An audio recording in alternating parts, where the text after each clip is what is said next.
UTS এর সব থেকে পপুলার গেস্টকে ইউটিএস এর স্বাগত। Thank you. তান্ত্রিক সম্প্রদায় এই বিষয়টা কি? সম্যক প্রদীয়তে জ্ঞানম সম্প্রদায়, যে নিরবচ্ছিন্ন গুরু ধারায় তুমি সম্যক রূপে জ্ঞান লাভ করবে তাই হচ্ছে সম্প্রদায়। পুরী সম্প্রদায়ের সন্ন্যাসী যদি শ্রীরামকৃষ্ণ হতেন, উনি অবতার বরিষ্ঠ হতে পারেন। যদি তুমি পুরী সম্প্রদায়ের নিয়ম দেখো, কোনোদিন তিনি স্ত্রীর সঙ্গে থাকতে পারেন। হ্যাঁ, ঠাকুর অবতার বরিষ্ঠ মা সাক্ষাৎ জগৎজননী, ঠিক আছে, কিন্তু যদি সন্ন্যাস সম্প্রদায় দেখো, তাহলে সে কোনোদিন স্ত্রীর সঙ্গে থাকতে পারে না, সাদা কাপড় সে পরতে পারে না।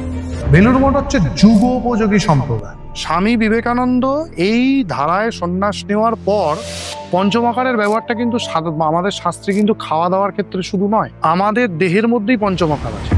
দক্ষিণাচারীরা এটাকে এই মদ্যমাংসের জায়গায়, ওরাও তো মদ্যমাংসই ব্যবহার, ওরা কাঁসার বাটিতে নারকেলের জল দেয়, একটু কম, মানে ওর মধ্যে মাদকতাটা কম। অবধূত মানে অদণ্ডী সম্প্রদায়। আর এদের মধ্যে আরেকটা জিনিস হচ্ছে, এরা কিন্তু গৃহী সন্ন্যাসী বেশিরভাগ। গৃহী সন্ন্যাসী? হ্যাঁ, গৃহী সন্ন্যাসী। তুমি শ্রীরামকৃষ্ণদেবকে দেখো, ওনাকে তুমি গৃহী বলবে না সন্ন্যাসী বলবে?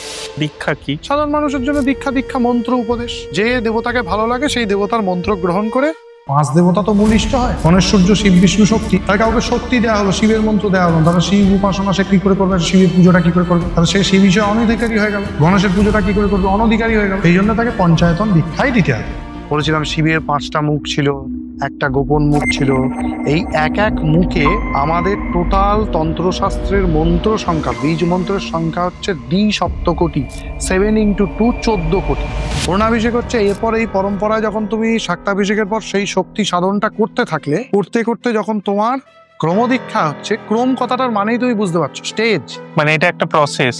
MA ফার্স্ট ইয়ারটা হচ্ছে মেধা সাম্রাজ্য দীক্ষা, স্বরামনায়টা হচ্ছে MA ফাইনাল ইয়ার। তুমি BA থার্ড ইয়ারে ছেড়ে দাও, তাহলে তন্ত্রের ভাষায় মহাসাম্রাজ্য দীক্ষা ছেড়ে দিলে কমপ্লিট হয়ে গেল। তোমার ওইটুকুনি জ্ঞান থাকবে, তারপরের অংশটা তোমার কমপ্লিট হলো না। তাকে কি ওই তান্ত্রিক যেটা বলে সেটা কি বলা যাবে না? যাবে না, না। এবং এই তান্ত্রিকেই আজকের দেশটা পুরো ছেয়ে গেছে। ধরো এরকমও তো হচ্ছে, সে শাক্তাভিষেক দিয়েছে, করেছে, এদিকে নিজে গুরু হয়ে গেছে, অন্য শেষ এই করে সর্বনাশ হয়েছে তো। গুরুর অনুমতি নেয়নি, এই হাফ দীক্ষা নিয়ে সে পূর্ণ দীক্ষা দিতে আরম্ভ করেছে। তাই কি সমস্যা? তার তো সেই জ্ঞানটাই নেই, সে দেবে কি করে? নেই, এই জন্যই তো সে এখন মারণ, উচ্চাটন, বিদ্বেষণ, বশীকরণ শেখাচ্ছে।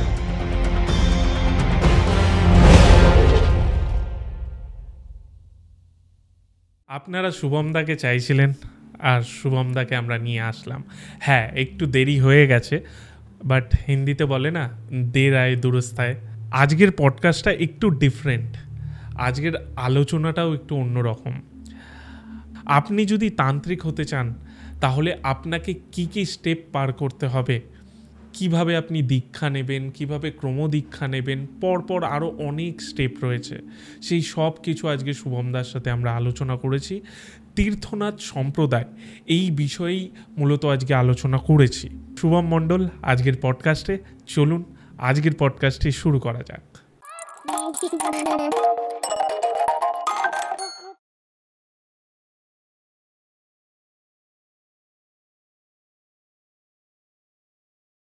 ইউটিএস এর সব থেকে পপুলার গেস্টকে ইউটিএস এর স্বাগত। Thank you. 1 বছর পর আমাদের এই পডকাস্টটা, আগের বছর ঠিক এই সময় আমরা ওই 3টে পডকাস্ট শুট করেছিলাম। তারপর আজকে শুট, দর্শক তো পুরো পাগল করে দিচ্ছে, বুঝতেই পারছো, তোমাকেও আশা করছি করছে। বাপরে বাপ। তো ফাইনালি রাত অব্দি লোকে খালি জিজ্ঞেস করে নতুন পডকাস্ট কবে আসবে, নতুন পডকাস্ট কবে আসবে। আমি আর বোঝাতে পারি না যে আমি সময় পাই না। লোকে ভাবে যে আমাদের মধ্যে কিছু একটা হয়েছে আর আসবে না, অনেক রকম চিন্তা ভাবনা আছে, এই শুধু বলে না, অনেক রকম। তো ফাইনালি আসছে। থ্যাংক ইউ ফার্স্টটাই তোমাকে বলি, তুমি সময় দিলে। আর আজকের পডকাস্টটা একটু অন্য ধরনের। আজকে একটা সম্প্রদায় নিয়ে আমরা কথা বলবো, আমরা দীক্ষা, শিক্ষা এই বিষয়গুলো নিয়ে কথা বলবো। তোমার বই রিসেন্টলি লঞ্চ হয়েছে, আমি কমিউনিটিতেও দিয়েছিলাম। হ্যাঁ, তুমি তো ছিলে। হ্যাঁ, আমি তো ছিলাম, তো সেই ছবিটা দিয়েও ছিলাম আমি। তো আজকে সেই বিষয়ে দর্শক অনেক কিছু জানতেও পারবে। তো ফার্স্টে তোমাকে যদি আমি শুরু করি, যে তীর্থনাথ যেটা আমরা শুনে থাকি, এই তীর্থনাথটা কি? হ্যাঁ, তোমাদের এখন চ্যানেলে অনেকে আছে নামের পাশে তীর্থনাথ। হ্যাঁ, তীর্থনাথ সম্প্রদায়, ওই জন্যই। আমি নামের পাশে কোনোদিন তীর্থ বসিয়ে তো আসিনি, ওই জন্য লোকে খুব একটা বেশি না। বইটা বেরিয়েছে বলে তুই একটু অ্যাওয়ার হয়েছে ব্যাপারটা সম্পর্কে, তীর্থনাথটা কি। যাক, ভালো। তীর্থনাথ সম্প্রদায় সম্পর্কে হয়তো হয়তো না, এটাই এটাই হচ্ছে সর্বপ্রথম পডকাস্ট। হুম। এখনো অবধি কেউ এরকম কিছু করবার প্রচেষ্টা করেনি, কারণ তাদের ঐতিহাসিক এবং গবেষণালব্ধ জ্ঞান কম। ঐতিহাসিক এবং গবেষণালব্ধ জ্ঞান কম। তীর্থনাথকে জানতে গেলে যেমন গুরু পরম্পরাগত একটা জ্ঞানের প্রয়োজন পড়ে, তার সঙ্গে ঐতিহাসিক এবং গবেষণালব্ধ একটা জ্ঞানেরও প্রয়োজন পড়ে।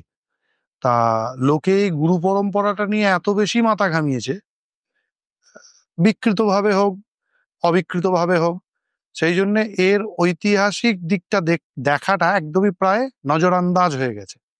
কেউ খুব একটা আর আলোচনা করেনি বা দেখে। গত 1 বছর ধরে বিভিন্ন অ্যাস্ট্রোলজারদের সাথে কথা বলে আমি একটি ব্রেসলেট বানিয়েছি যার নাম মহালক্ষ্মী মানি ম্যাগনেট। তবে মানি তো এমনি এমনি চলে আসে না, তার জন্য কি চাই? কাজ আসার জন্য এই ব্রেসলেটে আমরা দিয়েছি গ্রিন অ্যাভেঞ্চুরিন। কাজ কনফিডেন্টলি করার জন্য আমরা এই ব্রেসলেটে দিয়েছি টাইগার আই। মেন্টাল ক্লিয়ারিটি যাতে কাজ করার সময় আসে তার জন্য আমরা এই ব্রেসলেটে দিয়েছি ল্যাপিস লাজুলি। কাজ করতে করতে যাতে স্ট্রেস অ্যাঙ্গার ইস্যু না আসে তার জন্য আমরা দিয়েছি অ্যামেথিস্ট এবং হাওলাইট। মানি কিভাবে অ্যাট্রাক্ট হবে তার জন্য আমরা দিয়েছি পাইরাইট। আর এই পুরো বিষয়টাকে স্টেবল রাখার জন্য আমরা দিয়েছি লাভা। আর এই সব কিছুর ওপর যাতে নজর না পড়ে তার জন্য ব্ল্যাক অবসেরিন। এই পুরো বিষয়টার জন্য লাক ফ্যাক্টর দরকার, তার জন্যই আমরা দিয়েছি সিট্রিন। এই ব্রেসলেটটার প্রাইস হলো 1199, কিন্তু এখনই অর্ডার করলে আপনারা পাবেন 797 এ। এই ব্রেসলেটটি তাহলে কোথায় পাবেন? oraraksha.com এ ডেসক্রিপশন এবং পিন কমেন্টে লিঙ্ক দেওয়া রয়েছে। আর এটি ধারণ করার পদ্ধতি আমরা ইউজার ম্যানুয়ালে দিয়ে দিয়েছি, যেটি আপনারা বক্সে পাবেন। চলুন এবার পডকাস্টে ফেরা যাক। তীর্থনাথ কি এটা যদি বলা হয়, তীর্থনাথ হচ্ছে একটা সাধক শ্রেণী বা সাধক সম্প্রদায়। একদল বা এক গোষ্ঠীর সাধক একটা নির্দিষ্ট ভাবধারার অন্তর্গত সাধন ভজন করত, তাদের এই গোষ্ঠীটাকে বলা হতো তীর্থনাথ। আচ্ছা, এই যে ধরো আমি পরবর্তীকালে জিজ্ঞেস করি, তীর্থনাথ থেকে একটু সরে জিজ্ঞেস করছি যে আমরা বিভিন্ন কুলের নাম শুনে থাকি, যে শ্রীকুল, কালীকুল, তোমাদের রিসেন্ট হ্যাঁ, পডকাস্ট রিসেন্ট একটা করেওছি। তো এই বিষয়টা কি, বা তান্ত্রিক সম্প্রদায় এই বিষয়টা কি? দেখো, সম্যক প্রদীয়তে জ্ঞানম সম্প্রদায়, অর্থাৎ যে নিরবচ্ছিন্ন গুরু ধারায় তুমি সম্যক রূপে জ্ঞান লাভ করবে তাই হচ্ছে সম্প্রদায়। যেমন আমাদের যে সনাতন সম্প্রদায়, মূল হচ্ছেন জগৎগুরু শঙ্করাচার্য। জগৎগুরু শঙ্করাচার্যের যে সম্প্রদায় রয়েছে, এই সম্প্রদায়কে বলে লোকায়ত প্রসিদ্ধ হচ্ছে দশনামী সম্প্রদায়। এই দশনামী সম্প্রদায়ের মাধ্যমে একদম পরমেশ্বর শিব থেকে আমি অবধি বা যারা গুরুবর্গ রয়েছেন তারা অবধি একটা অখণ্ড জ্ঞানের ধারা নেমে এসছে। বুঝা গেল? একটা অখণ্ড গুরু শিষ্য পরম্পরা, গুরু শিষ্য লিনিয়েজ একটা নেমে এসছে। এই অখণ্ড গুরু শিষ্য পরম্পরায় যে বিশেষ জ্ঞান সাধক লাভ করে সেইটাকেই বলা হচ্ছে এখানে সম্প্রদায়। সেই গুরু ধারাটা বা লিনিয়েজটাকে বলা হচ্ছে সম্প্রদায়। আর কুল বলতে ভারতবর্ষীয় উপাসক সম্প্রদায়ের মধ্যে যারা মূলত তান্ত্রিক সাধনাকে আত্মীকরণ করেছে, তাদের মধ্যে দুটি মূল দেবতা আছেন, একটা হচ্ছে কালী এবং একটা হচ্ছেন ষোড়শী। এই কালীকে ওরিয়েন্ট করে যে সাধনা সেইটি হচ্ছে কালীকুল, এবং ষোড়শীকে ওরিয়েন্ট করে যে সাধনা সেটি হচ্ছে মূলত শ্রীকুল। কিন্তু এখানে একটা মজা হচ্ছে, কালীকুলে তাই বলে ষোড়শী নেই এমন নয়, শ্রীকুলে কালী নেই এমন না। এদের সাধন পন্থাটা স্থানকাল পাত্রভেদে আলাদা, দেবতার ভাব ভেদে আলাদা। কালীকুল হচ্ছে অত্যন্ত ভায়োলেন্ট সাধনপন্থী, চিতা সাধন, মুন্ড সাধন, সব সাধন এইসবের অনুপন্থী, এগুলো দিয়ে তাদের উপাসনা মুখ্যত হয়ে থাকে। কেউ কালীকুলে সাধনা করবে, দুধ দিয়ে তর্পণ করবে, বা চিতা সাধন করবে না, সব সাধন করবে না, মুন্ড সাধন করবে না, তাহলে সেটা যেমন বেমানান, তেমন কেউ যদি শ্রীকুলে সাধন করে, শ্রীকুল কিন্তু এই ভায়োলেন্ট সাধনের পরিপন্থী। এরা কিন্তু ভায়োলেন্ট সাধনগুলো চট করে করতে চায় না, এদের প্রয়োজন পড়ে না, এদের ভাবধারার সাথে মেলে না। হুম। শ্রীকুল তো মূলত দক্ষিণ ভারতের বেশি মূলত দক্ষিণ প্রচলিত। ভারতে বলা হয় মূলত দক্ষিণ ভারত। তন্ত্র তো আবার বলছে গৌরে প্রকাশিতা বিদ্যা, তাহলে তো শ্রীকুলের মূল উৎস হচ্ছে গৌড়। গৌড় মানে আমাদের বাংলা। আচ্ছা।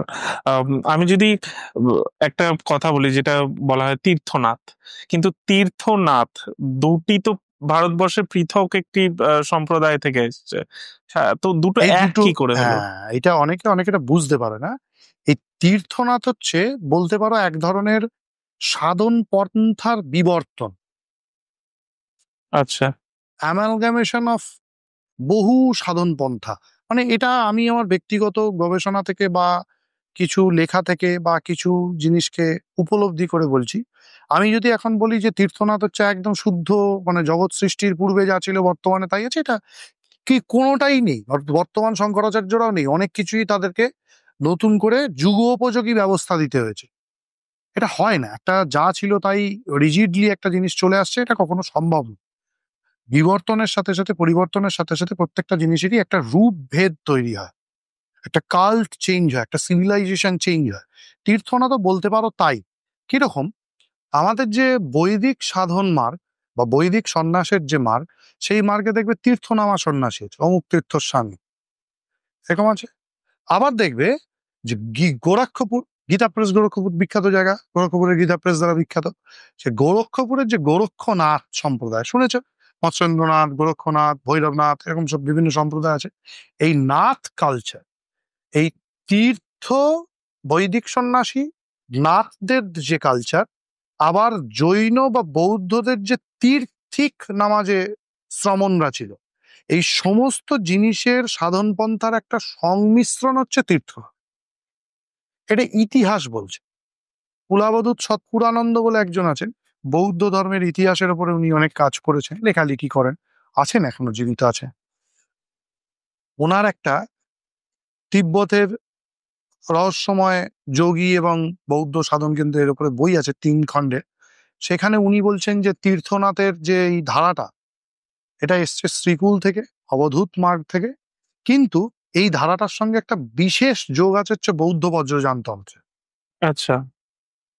উনি সেখানে ওনার সপক্ষে অনেক যুক্তি দেখিয়েছেন, একটা বিশাল প্রবন্ধ লিখেছেন উনি সেই সম্পর্কে। আবার তুমি যদি বৈদিক সম্প্রদায়ের মধ্যে দেখো, তাহলে এই তীর্থ শব্দটা কিন্তু শঙ্করাচার্য যে 10 নামী সম্প্রদায় করেছিলেন, সেই 10 নামীর প্রথম যে সম্প্রদায় তা হচ্ছে তীর্থ। আবার এই যে নাথ যদি দেখো, তাহলে এই যে আদিনাথ, মৎস্যেন্দ্রনাথ, মীননাথ, এই করে যে আসছে গোরক্ষনাথ, এই পন্থার যে নাথ ধারা, এই নাথ ধারার মধ্যে তুমি নাথ পাও। তবে তীর্থনাথ সংজ্ঞা দেওয়ার থেকে আনন্দ তীর্থনাথ বললে আরো ভালো হয়। মানে এই সম্প্রদায়টার পরিচয় হচ্ছে আনন্দ তীর্থনাথ সম্প্রদায়। এটা কেন বললাম, এটার অনেক কারণ আছে। তার কারণ হচ্ছে সাউথ ইন্ডিয়া দত্তাত্রেয়পন্থী এক ধরনের অবধূত আছেন। এই তীর্থনাথের একটা ধারাও কিন্তু দত্তাত্রেয়পন্থী অবধূতদের থেকে এসছে। আচ্ছা। তো তারা আবার নিজেদেরকে তীরথনাথ লেখে, অমুক তীর্থনাথ। তীরথনাথ। হুম। ধরো কারোর নাম যদি হয় দত্তাত্রেয় তীরথনাথ এরম লেখে, দত্তাত্রেয় আনন্দ এরকম কিছু লেখেন না, বা অমুক আনন্দ শিব তীরথনাথ, শিবানন্দ তীর্থনাথ এরকম কিছু লেখেন না। কিন্তু তীর্থনাথ। তীরথনাথ কথাটা, এই যে তীর্থ শব্দটা ওদের হিন্দি বা ডায়ালেক্টে ওরকম হয়ে গেছে, টানটা ওরকম। টানটা ওরকম, তীরথনাথ। তো এই রকম কিছু জিনিস আছে। এইভাবে একটা অ্যামালগামেশন অফ বিভিন্ন সাধন শাস্ত্র থেকে এই তীর্থনাথের বলতে পারো বর্তমান যে রূপটা দাঁড়িয়েছে সেইটা এইভাবে এসছে। আচ্ছা। মানে এটাকে কি সূচনাও বলতে পারি, না না, সূচনাটা সূচনাটা আলাদা? এইভাবে হয়নি। আমি তোমাকে বললাম, একটা বিভিন্ন ধারা একটা জায়গায় এসে একটা ছাদের তলায় এসছে। মানে শঙ্করের তীর্থনামা দণ্ডিস্বামী, বৌদ্ধ তীর্থনামা শ্রমণ, নাথনামা শৈব, অঘরী বা অবধূত, এই প্রত্যেকটা ধারা একটা জায়গায় এসে মিশে গেছে। একটা স্পেসিফিক সম্প্রদায়ের বিভিন্ন আচার্যের হাত ধরে ধরে ধরে ধরে ধরে ধরে একটা জায়গায় একটা জিনিস মিশে গেছে। আচ্ছা। তীর্থনাথ সাধকরা যারা যে পরম্পরা থেকে তীর্থনাথ বিলং করতো, এদের মধ্যে তুমি নাথ ঘরানার কিছু কিছু জিনিসের প্রভাবও দেখতে পাবে, বজ্রযান ঘরানার কিছু কিছু জিনিসের প্রভাবও দেখতে পাবে, আবার বৈদিক সম্প্রদায়ের কিছু কিছু, মানে শঙ্করপন্থী সম্প্রদায়ের কিছু কিছু জিনিস তুমি দেখতে পাবে। সব এটা কি তাহলে আমি যে জিজ্ঞেস করছি যে সবকিছুর মেশানো একটা রূপ? হ্যাঁ, সবকিছু আমি তোমাকে বললাম অ্যামালগামেশন অফ সাধন শাস্ত্র। যেমন আমি তোমাকে একটা বলছি, বৈদিক দশনামী সম্প্রদায়, ঠিক আছে, কোনোদিন মাছ মাংস আহার নেই, কোনোদিন নেই। এটা কোনোদিন হতেই পারে না। কেউ যদি বৈদিক সন্ন্যাসী বলে নিজেকে দাবি করে, তারপর যদি সে মাছ মাংস খায়, তাহলে সে এক ভ্রষ্টাচারী পতিত, এর বেশি কিছু না। সে ভ্রষ্ট পতিত, কুলাঙ্গার, একবারে মানে বৈদিক শাস্ত্র বহির্ভূত। তার সন্ন্যাস তো দূরের কথা, সে সমস্ত দিক থেকে বহিষ্কৃত। যদি আমি শাস্ত্র মানি, বৈদিক শাস্ত্রের সন্ন্যাস বিধি মানি। স্বামী বিবেকানন্দ কোন সন্ন্যাসী ছিলেন? স্বামী বিবেকানন্দ বৈদিক। বৈদিক সন্ন্যাসী ছিলেন। রামকৃষ্ণদেবের গুরুদেব ছিলেন তোতাপুরী, সেই অনুযায়ী তাদেরকে পুরী সম্প্রদায়ের সন্ন্যাসী ধরা হয়। এখন ওনারা লেখেন স্বামী অমুকানন্দ পুরী, লেখে না? পুরী সম্প্রদায়ের সন্ন্যাসী যদি শ্রীরামকৃষ্ণ হতেন, উনি অবতার বরিষ্ঠ হতে পারেন। যদি তুমি পুরী সম্প্রদায়ের নিয়ম দেখো, কোনোদিন তিনি স্ত্রীর সঙ্গে থাকতে পারেন না। হ্যাঁ, ঠাকুর অবতার বরিষ্ঠ, মা সাক্ষাৎ জগৎজননী, ঠিক আছে, কিন্তু যদি সন্ন্যাস সম্প্রদায় দেখো, তাহলে সে কোনোদিন স্ত্রীর সঙ্গে থাকতে পারে না, সাদা কাপড় সে পরতে পারে না। ঠাকুর কোনোদিন গেরুয়া পরেছেন এমন কিন্তু ছবি আমরা পাই না। আর উনি কোনোদিন মাকে একবারে পরিত্যাগ করে দিয়ে চলে গেছিলেন এরকম কিন্তু আমরা পাই না। তা ঠাকুর প্রথম একটা অ্যামালগামেশন করলেন। এরপরে স্বামী বিবেকানন্দ, তিনি পুরী সম্প্রদায়ের সন্ন্যাস নিয়েছিলেন বলে শোনা যায়। তার উত্তরসূরি রূপে বর্তমানে বেলুড় মঠ। বেলুড় মঠে মাছও খাওয়া হয়, মাংসও হয়, সব হয়। তাহলে পুরী সম্প্রদায়ের বৈদিক সন্ন্যাসের নিয়ম অনুযায়ী বেলুড় মঠ কিন্তু ভ্রষ্ট। আমি জানি এটা নিয়ে বিশাল কন্ট্রোভার্সি হবে, আমার এই বক্তব্য নিয়ে নানা লোকে নানা রকম নিজের মত দেবে, কিন্তু খণ্ডন কেউ করতে পারবে না। পুরী সম্প্রদায়ের সনাতন বৈদিক আর্য শাস্ত্র অনুযায়ী, সন্ন্যাস শাস্ত্র অনুযায়ী পুরী সম্প্রদায়ের ধারা যদি বেলুড় মঠ হয়ে থাকে, তাহলে তারা কিন্তু ভ্রষ্ট। কিন্তু বেলুড় মঠ হচ্ছে যুগোপযোগী সম্প্রদায়। আচ্ছা। স্বামী বিবেকানন্দ এই ধারায় সন্ন্যাস নেওয়ার পর এই ধারাটিকে যুগোপযোগী ব্যবস্থাপনায় ব্যবস্থাপিত করেছিলেন। যুগ উপযোগী মানে? মানে সব যুগে এটাকে বর্তমান যুগের চলতে সঙ্গে পারবে, তাল মিলিয়ে তাল চলতে মিলিয়ে, বলেছে। হ্যাঁ। স্বামী বিবেকানন্দ, আচ্ছা, কোনো সন্ন্যাসী বলতে পারে যে গীতা পাঠের থেকে ফুটবল খেলা বেশি ইম্পর্টেন্ট? না, কোনো সমস্যা। তার এই বক্তব্যটা সেলফ কন্ট্রাডিক্টরি। কারণ সমস্ত সন্ন্যাসী সম্প্রদায়ের নিয়ম ফুটবল খেলবে, ফুটবল কি আবার খেলবে? গীতা পাঠ করো, জ্ঞান অর্জন করো, সন্ন্যাসী জ্ঞান অর্জন করো, জ্ঞান করো। কিন্তু স্বামী বিবেকানন্দ বলেছিলেন গীতা পাঠের থেকে ফুটবল খেলা বেশি ইম্পর্টেন্ট। কেন বলেছিলেন? নবযুবক সম্প্রদায়কে উদ্বুদ্ধ করার জন্য এই কথাটা বলেছিলেন। আবার বর্তমান দিনের মানুষকে যদি তুমি প্রথমেই বলো, না বাবা তোমাকে সন্ন্যাস নিতে গেলে তোমাকে করতে হবে, মাছ মাংস ছাড়তে হবে, করতে হবে, অর্ধেক লোক এই পথে আসবেই। তাহলে একদল যুব সম্প্রদায়কে নিজেদের মধ্যে রেখে দেওয়ার জন্যে উনি একটা নিজের সিদ্ধির থেকে একটা নতুন জিনিসকে ইন্টারপ্রিট করলেন। কিন্তু বেলুড় মঠকে দেখে কিন্তু আমরা পুরী সম্প্রদায়ের বিচার করবো না। তখন কিন্তু সর্বভারতীয় যে শঙ্কর সম্প্রদায়ের কোনো আখড়ায় যদি কোনো পুরী সম্প্রদায় থাকে, তখন কিন্তু তাকে দেখেই বিচারটা করা হবে। আচ্ছা। কারণ বেলুড় মঠ কিন্তু পুরী সম্প্রদায়ের নিয়মের বাইরেও কিন্তু এই আমিষ আচারটা কিন্তু রেখেছে, যেটা কিন্তু পুরী সম্প্রদায়ের নিয়মের মধ্যে নেই, বা দশনামী সম্প্রদায়ের নিয়মের মধ্যে নেই। ঠিক একইভাবে তীর্থনাথ সম্প্রদায়ের মধ্যেও কিন্তু এই পঞ্চমকারের ব্যবহার বা মদ্য মাংস মৎস্য মুদ্রা দ্বারা পূজা পাঠ করা ইত্যাদির ব্যবহার কিন্তু খুব ভালো করেই আছে। সেটা আবার নাথ যোগীদের এক দলের মধ্যে দেখা যায়, বজ্রযানী সাধুদের এক দলের মধ্যে দেখা যায়, কিন্তু শুদ্ধ শঙ্কর সম্প্রদায় এ সমস্ত নেই। শুদ্ধ শঙ্কর সম্প্রদায় আমি যেটা বললাম, বৈদান্তিক সম্প্রদায়, তান্ত্রিক সম্প্রদায় আছে, কিন্তু বৈদান্তিক সম্প্রদায় কিন্তু এগুলো নেই। আচ্ছা, এই যে পাদুকা মঠ, হ্যাঁ, এই বিষয়টা আমি বলার পর থেকে এটা বিখ্যাত হয়েছে, পাদুকা মঠ। পাদুকা মঠ বিষয়টা হচ্ছে তীর্থনাথের যে গুরু পরম্পরা, এই গুরু পরম্পরা যে মঠ থেকে এসছে শঙ্করাচার্যে, সেই মঠটিকে বলা হয় হচ্ছে পাদুকা মঠ। কেন পাদুকা মঠ? না, ভগবান শঙ্করাচার্য ছিলেন ভগবান শিবের অবতার, আদিনাথ সদাশিবের অবতার হচ্ছেন ভগবান শঙ্করাচার্য। তিনি কাশী ধামে নিজের পাদুকা যুগল একটি মঠে স্থাপন করেছিলেন। সেই মঠটির শাস্ত্রীয় নাম হচ্ছে সুমেরু মঠ। আবার ভারতবর্ষের বুকে একদম বিন্দুর মতো অবস্থান করে বলে একে বিন্দু সারদা মঠও বলা হয়। সারদা মানে সরস্বতী, জ্ঞানের চর্চা কেন্দ্র। আবার যেহেতু সেখানে জগৎগুরু শঙ্করাচার্যের পাদুকাদ্বয় উপস্থিত ছিল, বর্তমানকালেও আছে, সেই জন্য এই মঠকে পাদুকা মঠ বলা হয়। বিদ্যারণ্য মুনি, উনি যখন বিদ্যারণ্য মুনি শৃঙ্গেরির শঙ্করাচার্য ছিলেন, খুব বিখ্যাত লোক, বেদ ভাষ্যকার সায়নাচার্যের দাদা, মাধব মাধব বিদ্যারণ্য। তিনি যখন শঙ্করাচার্যের শিষ্যের বর্ণনা দিতে আরম্ভ করলেন, তখন গিয়ে বললেন যে শঙ্করের ছিল 5 শিষ্য। আমরা জানি পদ্মপাদ, হস্তামলক, সুরেশ্বর, তোটক, এই 4 জন। এর বাইরে একজন ছিলেন আনন্দ তীর্থ নামে। আচ্ছা।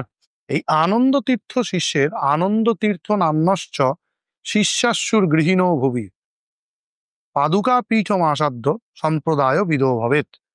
অর্থাৎ এই যে শঙ্করের শিষ্য ছিল আনন্দ তীর্থ, এনার যে শিষ্যকুল, তারা পাদুকা পীঠকে আশ্রয় করে সম্প্রদায়বিদ হয়েছিলেন, এবং তারা কিন্তু ছিলেন গৃহী, মূলত গৃহী।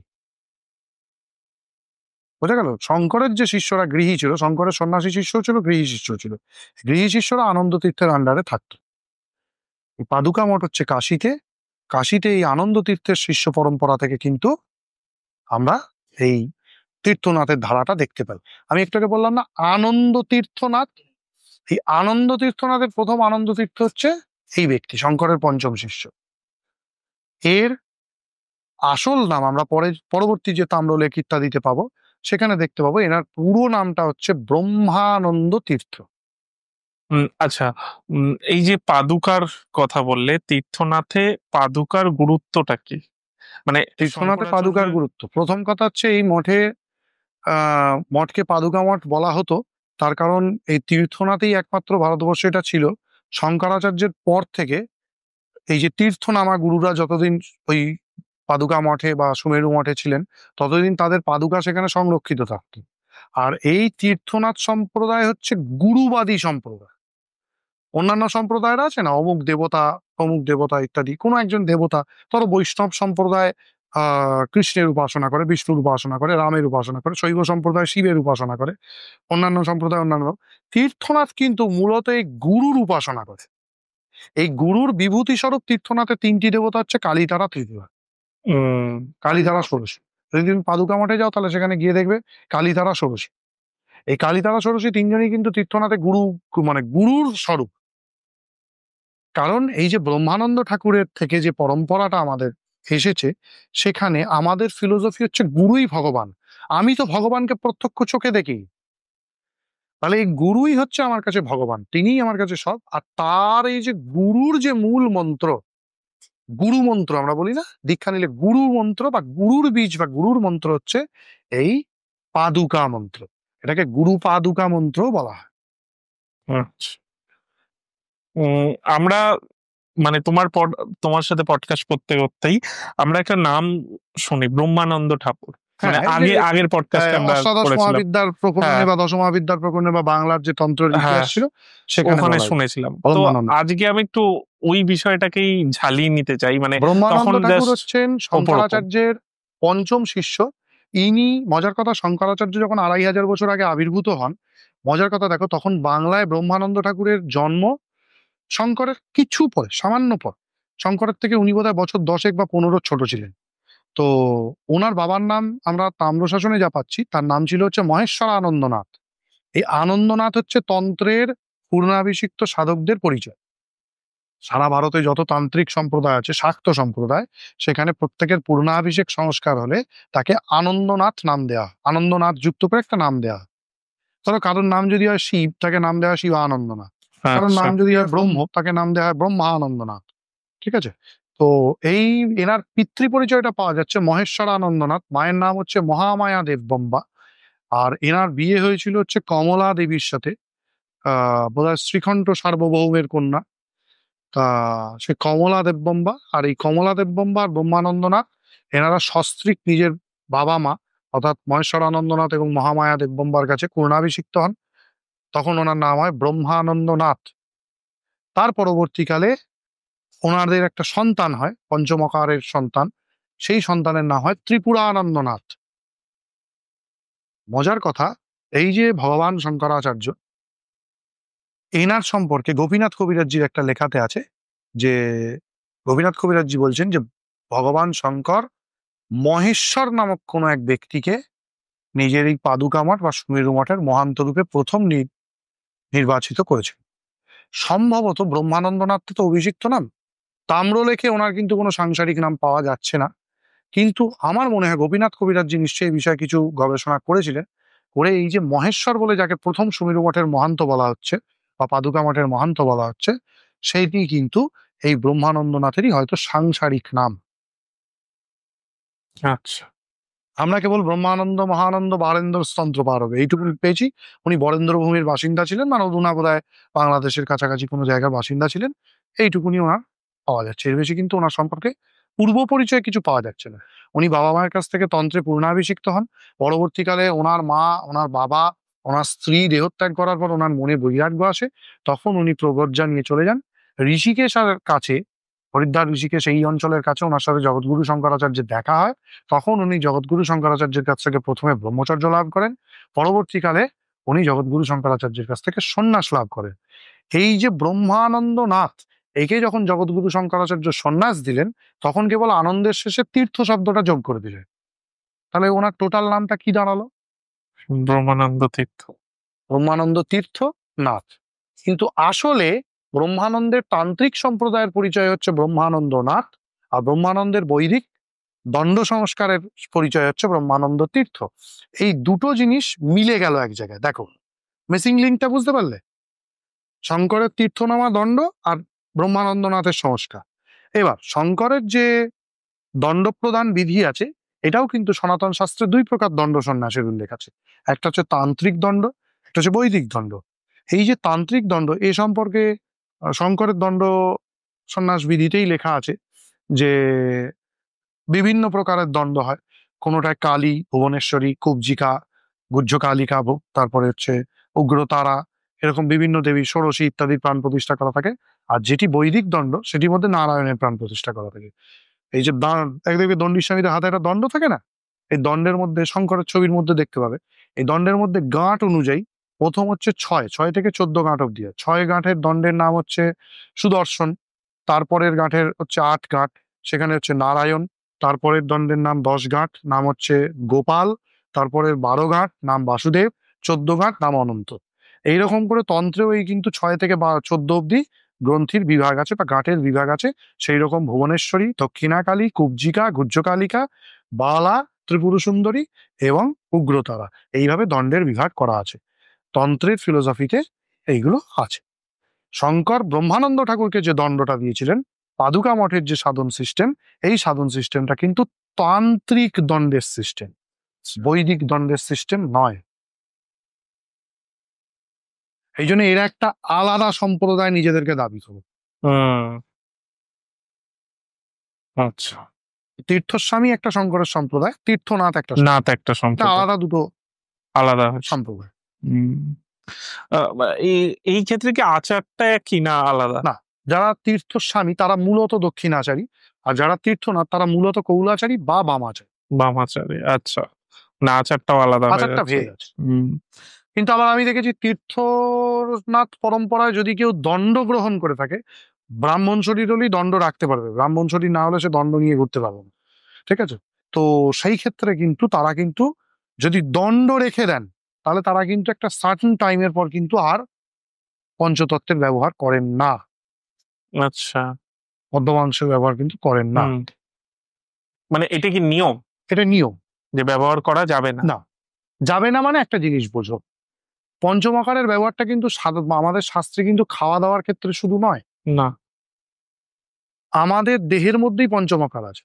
সহস্রারে যে অমৃতক্ষরণ হয়, যোগীরা ধ্যান যোগ ইত্যাদির মাধ্যমে সেই অমৃতকে পান করলে তা হচ্ছে মদ্য। আমাদের যে বাক সংযম, ইহা হচ্ছে মাংস। আমাদের শ্বাস প্রশ্বাসের যে প্রাণায়াম, ইহা হচ্ছে মৎস্য। মুদ্রা হচ্ছে আমাদের খেচড়ি, জনি মুদ্রা ইত্যাদি যে শারীরিক মুদ্রা হচ্ছে তা। আর আমাদের কুণ্ডলিনীকে সহস্রারে গিয়ে ব্রহ্মে লীন করার নাম হচ্ছে মৈথুন। এই 5টা তত্ত্ব আমরা দিতে পাচ্ছি না বলে আমরা স্থূল বামাচারের 5টা তত্ত্বের ব্যবহার করছি ওই 5টা তত্ত্বকে জাগানোর জন্য। তাহলে আমি যদি মদ্য সাধন করতে করতে আমার সহস্রারের মদক্ষরণ শুরু হয়, গুরু উপদিষ্ট মার্গে সাধন করতে করতে, তাহলে আমার মদের প্রয়োজন নেই। যেদিন আমি বুঝতে পারবো আমার সত্যি বাক সংযম হয়েছে বা জিহ্বায় মন্ত্রসিদ্ধি ঘটেছে, সেদিন আমার মাংসের প্রয়োজন নেই।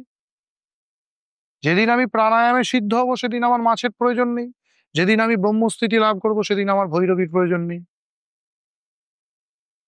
আমি ওটা দিতে পারছি না বলে বামাচারে এই কল্পটাতে আমি সিদ্ধ লাভ করছি। কাইন্ড অফ রিপ্লেসমেন্ট একটা, যে Replace. এটা নেই বলে এটা এটা নেই বলে এটা। দক্ষিণাচারীরা এটাকে এই মদ্যমাংসের জায়গায়, ওরাও তো মদ্যমাংসই ব্যবহার, ওরা কাঁসার বাটিতে নারকলের জল দেয়, একটু কম, মানে ওর মধ্যে মাদকতাটা কম। দুধে কেশর দেয়, হলুদ দেয়, আদা দেয়, মাদকতা কম। মাংসের জায়গায় আদা, নুন দিয়ে আদা, মাদক মানে তার মধ্যে মাংসত্ব ব্যাপারটা কম। কলা পোড়া ব্যবহার করে মাছের জায়গায়, এটা কম। বিষয়টা একই। কলা পোড়া দেওয়া হলো মানে সেটা খুব শুদ্ধ, আর তার জায়গায় একটা ইলিশ মাছ দেওয়া হলো মানে সেটা খুব অশুদ্ধ। এগুলো হচ্ছে মানে কি বলবো, গোবলায় বেল্টের মূর্খামি। বুঝেছো? এবার এটাও একটা বিষয় আছে, তারা তো এই বিষয়গুলো জানে না, ওর জন্য ভাবে এটা কি দিচ্ছে, মাছ দিচ্ছে ঠাকুরকে। আমিষ আর নিরামিষের পরিভাষাটা খুব ভয়ঙ্কর আমাদের শাস্ত্রে। এই যে বেলুড় মঠকে আমি কিছুক্ষণ আগেই বললাম, এরা মানে পুরী সম্প্রদায়ের দৃষ্টিতে ভ্রষ্ট পতিত, অ্যাকচুয়ালি কিন্তু নয়, কারণ বেলুড় মঠ কিন্তু এই কুলাচারটাই ফলো করে, এবং ওরাও কিন্তু দেবীর কাছে বা ঠাকুরের কাছে প্রসাদ নিবেদন করেই, ভোগ নিবেদন করে সেই প্রসাদটাই কিন্তু খায়। বেলুড় মঠের সাধুদের কিন্তু তুমি বাজারে মাছ কিনতে দেখবে না, কিন্তু দুর্গাপুজোর সময় মাছের ভোগ হয়, সেই প্রসাদটা কিন্তু ওনারা খান। কালী পুজোর সময় মাংসের ভোগ হয়, মাছের ভোগ হয়, সেই প্রসাদটা কিন্তু ওনারা খান। বোঝা গেল বিষয়টা? আচ্ছা, তীর্থনাথের এই যে সন্ন্যাসীরা, এদের বৈশিষ্ট্য কি? তীর্থনাথের সন্ন্যাসটা দু রকম হয়, একটা হচ্ছে দণ্ড সন্ন্যাস, একটা হচ্ছে অবধূত সন্ন্যাস। অবধূত তীর্থনাথ বলতে আমরা যাদেরকে মূলত বুঝি, তারা কিন্তু মূলত হচ্ছে অবধূত। অবধূত মানে অদণ্ডী সম্প্রদায়। আর এদের মধ্যে আর একটা জিনিস হচ্ছে, এরা কিন্তু গৃহী সন্ন্যাসী বেশিরভাগ ক্ষেত্রে। গৃহী সন্ন্যাসী? হ্যাঁ, গৃহী সন্ন্যাসী। তুমি শ্রীরামকৃষ্ণদেবকে দেখোনি, ওনাকে তুমি গৃহী বলবে না সন্ন্যাসী বলবে? হুম।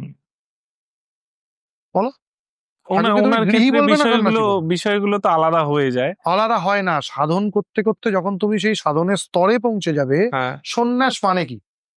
সম্পূর্বক ন্যাস। জগতের সমস্ত কিছু কামনা বাসনা থেকে যখন তুমি নিজেকে গুটিয়ে ফেললে, এটাই সন্ন্যাস। সেটা তাহলে গৃহে থেকেও সম্ভব? সেটা গৃহে থেকে সম্ভব।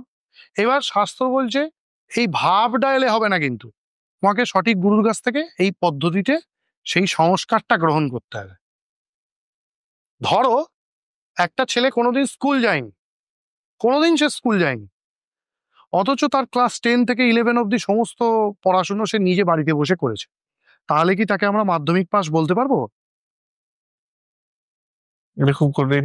কঠিন সে কোশ্চেন যদি নয়, সে মাধ্যমিকের প্রত্যেকটা উত্তর জিজ্ঞেস করলে সে দিয়ে দেবে। কিন্তু অ্যাকচুয়ালি তো সে পরীক্ষাটা দেয়নি। হ্যাঁ, সে মধ্যশিক্ষা পর্ষদের বোর্ডে ভর্তি হয়নি, হ্যাঁ, তার কাছে জ্ঞানটা থাকতে পারে, he is eligible for telling him যে সে মাধ্যমিক পাস, কিন্তু সে মাধ্যমিক পাস আমি তাকে বলতে পারবো না, কারণ সে বোর্ডে ভর্তি হয়নি, পরীক্ষাও দেয়নি, পাসও করেনি। মানে সার্টিফিকেটটা নেই। এই সার্টিফিকেটের জন্য গুরুর কাছে যেতে হয়। হুম। বোঝা গেল? আর যারা তীর্থনাথ নামা দণ্ডী ছিলেন, বা বলা যায় যারা দণ্ডী ছিলেন, তারা খুবই নিজের নামের পাশে তীর্থনাথ কথাটা কম লিখতেন। তারা অমুকানন্দ তীর্থ, এই যে বললাম তীর্থনাথ ব্যাপারটা হচ্ছে তন্ত্রের পূর্ণাভিষেকের আনন্দনাথ আর সন্ন্যাসের আনন্দ তীর্থ, এই দুটো মিশে গিয়ে হয়ে গিয়েছিল তীর্থনাথ। যারা দণ্ড নিয়ে থাকতেন তারা মুখ্যত নিজেদেরকে সন্ন্যাসী হিসেবে দেখাতেন, সেই জন্য তারা নামের পাশে শুধু তীর্থটা লিখতেন। আর যখন সাধন ভজন করতেন তখন আনন্দনাথ পদ্মা ব্যবহার করতেন। আচ্ছা, আমি যদি জিজ্ঞেস করি যে তীর্থনাথ সম্প্রদায়ের কিছু বিখ্যাত ব্যক্তির নাম? তীর্থনাথ সম্প্রদায়ের কিছু বিখ্যাত ব্যক্তির নাম হচ্ছে, মানে অ্যাব্রড তীর্থনাথ, তীর্থনাথ বলতে বর্তমানে যিনি যে জিনিসটা বোঝানো হয় সেই ব্যাপারটা কিন্তু নয়, একটু বৃহত্তর ভাবে সন্ন্যাসী গৃহী ভেদে যদি তুমি বোঝাতে চাও, তাহলে তুমি বলতে পারো যে জগন্মোহন তর্কালঙ্কার, পূর্ণানন্দ তীর্থনাথ উনি ছিলেন, সর্বানন্দ ঠাকুর ছিলেন, আগেই বলেছি নেহারের দশমহাবিদ্যা সিদ্ধ সর্বানন্দ, যিনি এই সম্প্রদায়টাকে একদম মানে গোড়াপত্তন করে তৈরি করেছিলেন। আর ব্রহ্মানন্দ ঠাকুরের পর একটা ধারা চলতো যে যিনি এই কুলাচার, বামাচার, দক্ষিণাচার যেটাকে একটা রূপ দিয়েছিলেন সম্প্রদায়কে, তিনি আছেন। আবার রামমোহন রায়ের যে গুরুদেব ছিলেন হরিহরা আনন্দ, এই হরিহরা আনন্দ তিনি ছিলেন, তিনি সন্ন্যাসী ছিলেন, তীর্থ লিখতেন নামের পাশে, কুলাবধূত হরিহরা আনন্দনাথ অথবা কুলাবধূত হরিহরা আনন্দ তীর্থ। আচ্ছা, সর্বানন্দ ঠাকুর, এই মানে ওনার বিষয়ে আমরা আগের একটা পডকাস্টে জেনেছিলাম, কিন্তু আজকে বিষয় প্রসঙ্গে যখন নামটা উঠে এলো, তুমি যদি আবার একবার বলো, কারণ আগের চতুর্দশ পডকাস্ট শতাব্দীর অনেকে শেষ মিস করেছে। যুগে সর্বানন্দ ঠাকুর এসেছিলেন, তিনি প্রথম যুগে আগে 10 জন্ম 9 জন্ম তপস্যা করেছিলেন, 10 জন্মে এসে উনি একদিনে সব সাধনা করে সিদ্ধি লাভ করলেন। এবার ওনার প্রথম যে মানে বিবাহিত জীবন, প্রথম যে সন্তান, 3 সন্তান ছিল। প্রথম দেবীর নাম বল্লভা, প্রথম স্ত্রীর নাম বল্লভা দেবী। এনার গর্ভে 3 সন্তান ছিল। প্রথম ছেলের নাম হচ্ছে শম্ভুনাথ ভট্টাচার্য। হ্যাঁ, না, শিবনাথ ভট্টাচার্য, ভুল বলছি, শিবনাথ ভট্টাচার্য ওনার বড় ছেলের নাম। আর 2 যমজ ছেলে ছিল, জানা যায় রতিনাথ ভট্টাচার্য, জানকীনাথ ভট্টাচার্য। এনাদেরকে নিয়ে বা ঠাকুরের যে প্রথম স্ত্রী ছিলেন, তিনি ঠাকুরের ভৈরবী ছিলেন না, সাধন সঙ্গিনী ছিলেন না। আচ্ছা। ঠাকুর কিন্তু তাকে ছেড়েই কিন্তু সাধনে সিদ্ধি লাভ করেছিলেন। এরপরে উনি ত্রিপুরা জেলায় চলে আসেন। ত্রিপুরাতে এসে উনি বসবাস শুরু করেন সেনহাটি অঞ্চলে। সেখানে চন্দ্রচূড় আগমবাগীশের কন্যাকে বিয়ে করেন, তার নাম স্বয়ংপ্রভা বা গৌরী দেবী। এই স্বয়ংপ্রভা গৌরী দেবীর থেকে ওনার আর এক ছেলে হয়, তার নামের স্বয়ং হয় শিবানন্দ ভট্টাচার্য। এই শিবানন্দ ভট্টাচার্যকে উনি তান্ত্রিক সংস্কার ইত্যাদি করেছিলেন। আগের ছেলেকেও দীক্ষা দিয়ে চলে এসেছিলেন গ্রাম থেকে, পরের ছেলেকে উনি ইত্যাদি সব দিয়েছিলেন, পূর্ণানুষী শোনা যায়। এর পরবর্তীকালে ঠাকুর ঠিক নির্দিষ্ট সময়ের, আগেকার দিনে নিয়ম ছিল যে এত বছর বয়সে উপনয়ন হবে, ব্রহ্মচর্য নৈষ্ঠিক ব্রহ্মচর্য হবে, তারপরে সমাবর্তন হবে, তারপরে সে গৃহী হবে, 50 বছর বয়স হলে সে বানপ্রস্থী হবে, তারপরে একটা নির্দিষ্ট সময়ের পর সে গিয়ে সন্ন্যাস নেবে। ব্রাহ্মণ কিন্তু চতুর্বর্ণ চতুরাশ্রমের অধিকারী, আশ্রমের অধিকারী। সর্বানন্দ ঠাকুরও কিন্তু এই চতুরাশ্রমের অধিকারী, ব্রাহ্মণ শরীর ছিলেন। তা তিনি তখন নিজের যে গুরুদেবের মঠ, মোহনানন্দ তীর্থনাথ যে গুরু ছিলেন, তার কাছে কাশী পাদুকা মঠে বা সুমেরু মঠে যান বা বিন্দু সারদা মঠে যান। গিয়ে উনি বর্ণাশ্রম ধর্মের নিয়ম অনুযায়ী কিন্তু তান্ত্রিক বিরজা বা তান্ত্রিক পূর্ণ দীক্ষা বা তান্ত্রিক দণ্ড সন্ন্যাস গ্রহণ করে ওনার এই দণ্ড সন্ন্যাসের নাম হলো, ওনার আগের নাম ছিল সর্বানন্দনাথ। এরপরে সন্ন্যাসের সময় একটা পোশাকি নাম দেওয়া হলো, তার নাম হলো পরমানন্দ তীর্থ। এই পরমানন্দ তীর্থের পর থেকেই উনি গিয়ে, এই যে বললাম তোমাকে, যতই বামাচার থাক শঙ্কর পরম্পরা মুখ্যত কিন্তু হচ্ছে দক্ষিণাচারী। এই দক্ষিণাচারীদের সঙ্গে বামাচারীদের একটা ভয়ঙ্কর ক্ল্যাশ লেগে গেল ওনার আমলে। কারণ উনি তো কৌলাচারী বা বামাচারী, উনি মদ্যমাংস দিয়ে দেবীর পূজা করবেন। তো এই নিয়ে তখনকার দিনে দক্ষিণাচারী সম্প্রদায়রা ওনাকে একরকম কোণঠাসা করে দিল। উনি তখন নিজের মতো একটা নতুন সম্প্রদায়কে, কি বলবো, প্রতিষ্ঠা করলেন। এবার বলবে তাহলে ব্রহ্মানন্দ ঠাকুরের আমলে তো প্রতিষ্ঠিতই ছিল। হ্যাঁ, প্রতিষ্ঠিত ছিল। সেটাকে খুব দৃঢ় ভিত্তিতে আজ থেকে এই মঠে বামাচারী হবে, আমরা আর ওই হাফ বামাচার হাফ দক্ষিণাচার করব না, এই জিনিসটা করে তীর্থস্বামী সম্প্রদায়কে উনি একদম দূরে করে দিলেন। যে তোমরা বাবা দ্বারকার তীর্থ, তোমরা তোমাদের জায়গায় থাকো, তোমরা দণ্ডিস্বামী দক্ষিণাচারী, হ্যাঁ, আর আমি আমার কিন্তু তান্ত্রিক দণ্ডিস্বামী পরম্পরা, এই তীর্থনাথ পরম্পরা, এইটা নিয়ে আমি আমার মতো থাকবো, আমি আমার মতো বামাচার করব, কৌলাচার করবো, আমাকে কে কিছু বলতে। এইভাবে সর্বানন্দ ঠাকুরের পর থেকে আবার তীর্থ স্বামী বা মূল যে তীর্থ পরম্পরা দর্শনামী, তাদের মধ্যে কিন্তু একটা ভয়ঙ্কর জাতপাতের ব্যাপার আছে। আচ্ছা। বেদাচারে বর্ণাশ্রমের পরাকাষ্ঠায় কি ভয়ঙ্কর মাপের কিন্তু একটা ব্রাহ্মণ শূদ্র স্ত্রী ইত্যাদির একটা ভেদ আছে। শূদ্র কিন্তু সেখানে সন্ন্যাস নেওয়ার অধিকারী নয়, শূদ্র কিন্তু সেখানে ব্রহ্মবিদ্যার চর্চার অধিকারী নয়, এরকম কিছু কিছু ব্যাপার আছে। কিন্তু সর্বানন্দ ঠাকুরের এই যে সুমেরুর বা পাদুকা মঠের যে ধারা, এই ধারার মধ্যে কিন্তু যে কেউ, যে কোনো বর্ণের যে কেউ কিন্তু সন্ন্যাস নিতে, তান্ত্রিক সন্ন্যাস অবশ্যই। তন্ত্রেরও সন্ন্যাস দুরকম, দণ্ড সন্ন্যাস, অদণ্ড সন্ন্যাস। এই অদণ্ড সন্ন্যাস বা দণ্ডের একটা নির্দিষ্ট সময়ের পর 12 বছর পর দণ্ডটা ফেলে দিয়েও তাকে অবধূত বলা হয়। এই অবধূত সন্ন্যাস গ্রহণ সে করতে পারে এবং সে কিন্তু এই জাতপাত রহিত হয়ে যায়, সাধনের জায়গায়, অবশ্যই সামাজিকভাবে না। আচ্ছা। এই সর্বানন্দ ঠাকুর প্রবর্তিত ধর্মের মধ্যে এই জাতপাতহীনতাই কিন্তু এই সম্প্রদায়টার বৈশিষ্ট্য। কিন্তু বর্তমানে খুব দুঃখের সঙ্গে বলতে হয়, যারা এই তীর্থনাথের উত্তরাধিকারী, তারা নিজেদের ব্রাহ্মণ্যবাদ বা নিজেদের জাতপাতের পরিতুষ্টিকরণ করার জন্য ক্ষমতার লোভে তারা কিন্তু এই জাতপাতের বেড়া জাল খুব ভালোভাবে তৈরি করে রেখেছেন।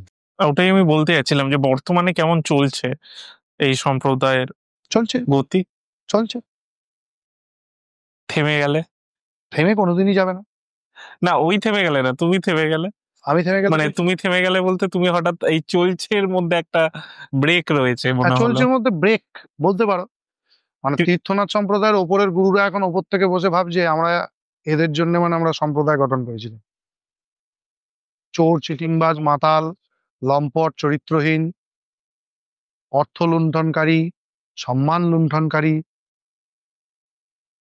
এই যে একদম তীর্থনাথ সম্প্রদায় ভরে গেছে। যে তীর্থনাথ সম্প্রদায় ব্রহ্মোপাসক, যে তীর্থনাথ সম্প্রদায়ের আরাধ্য দেবতা হচ্ছে নিরাকার নির্গুণ পরব্রহ্ম, সেই তীর্থনাথ লোকেরা এখন ব্রহ্ম উপাসনা ছেড়ে দিয়ে এখন ভূত প্রেত উপাসনা করছে। প্রেত সিদ্ধ অমুক আনন্দ তীর্থনাথ টিভিতে অ্যাড দিচ্ছে। আবার কেউ কেউ মারণ উচাটন, আমি ভূত দেখেছি, প্রেত দেখেছি, ভূত নিয়ে খেলা করেছি, এই সমস্ত করছে। মানে ব্যবসায়িক দিক হয়ে গেছে একটা। ব্যবসায়িক দিক হয়ে গেছে। তীর্থনাথ এখন একটা ট্যাগ বাংলার বুকে।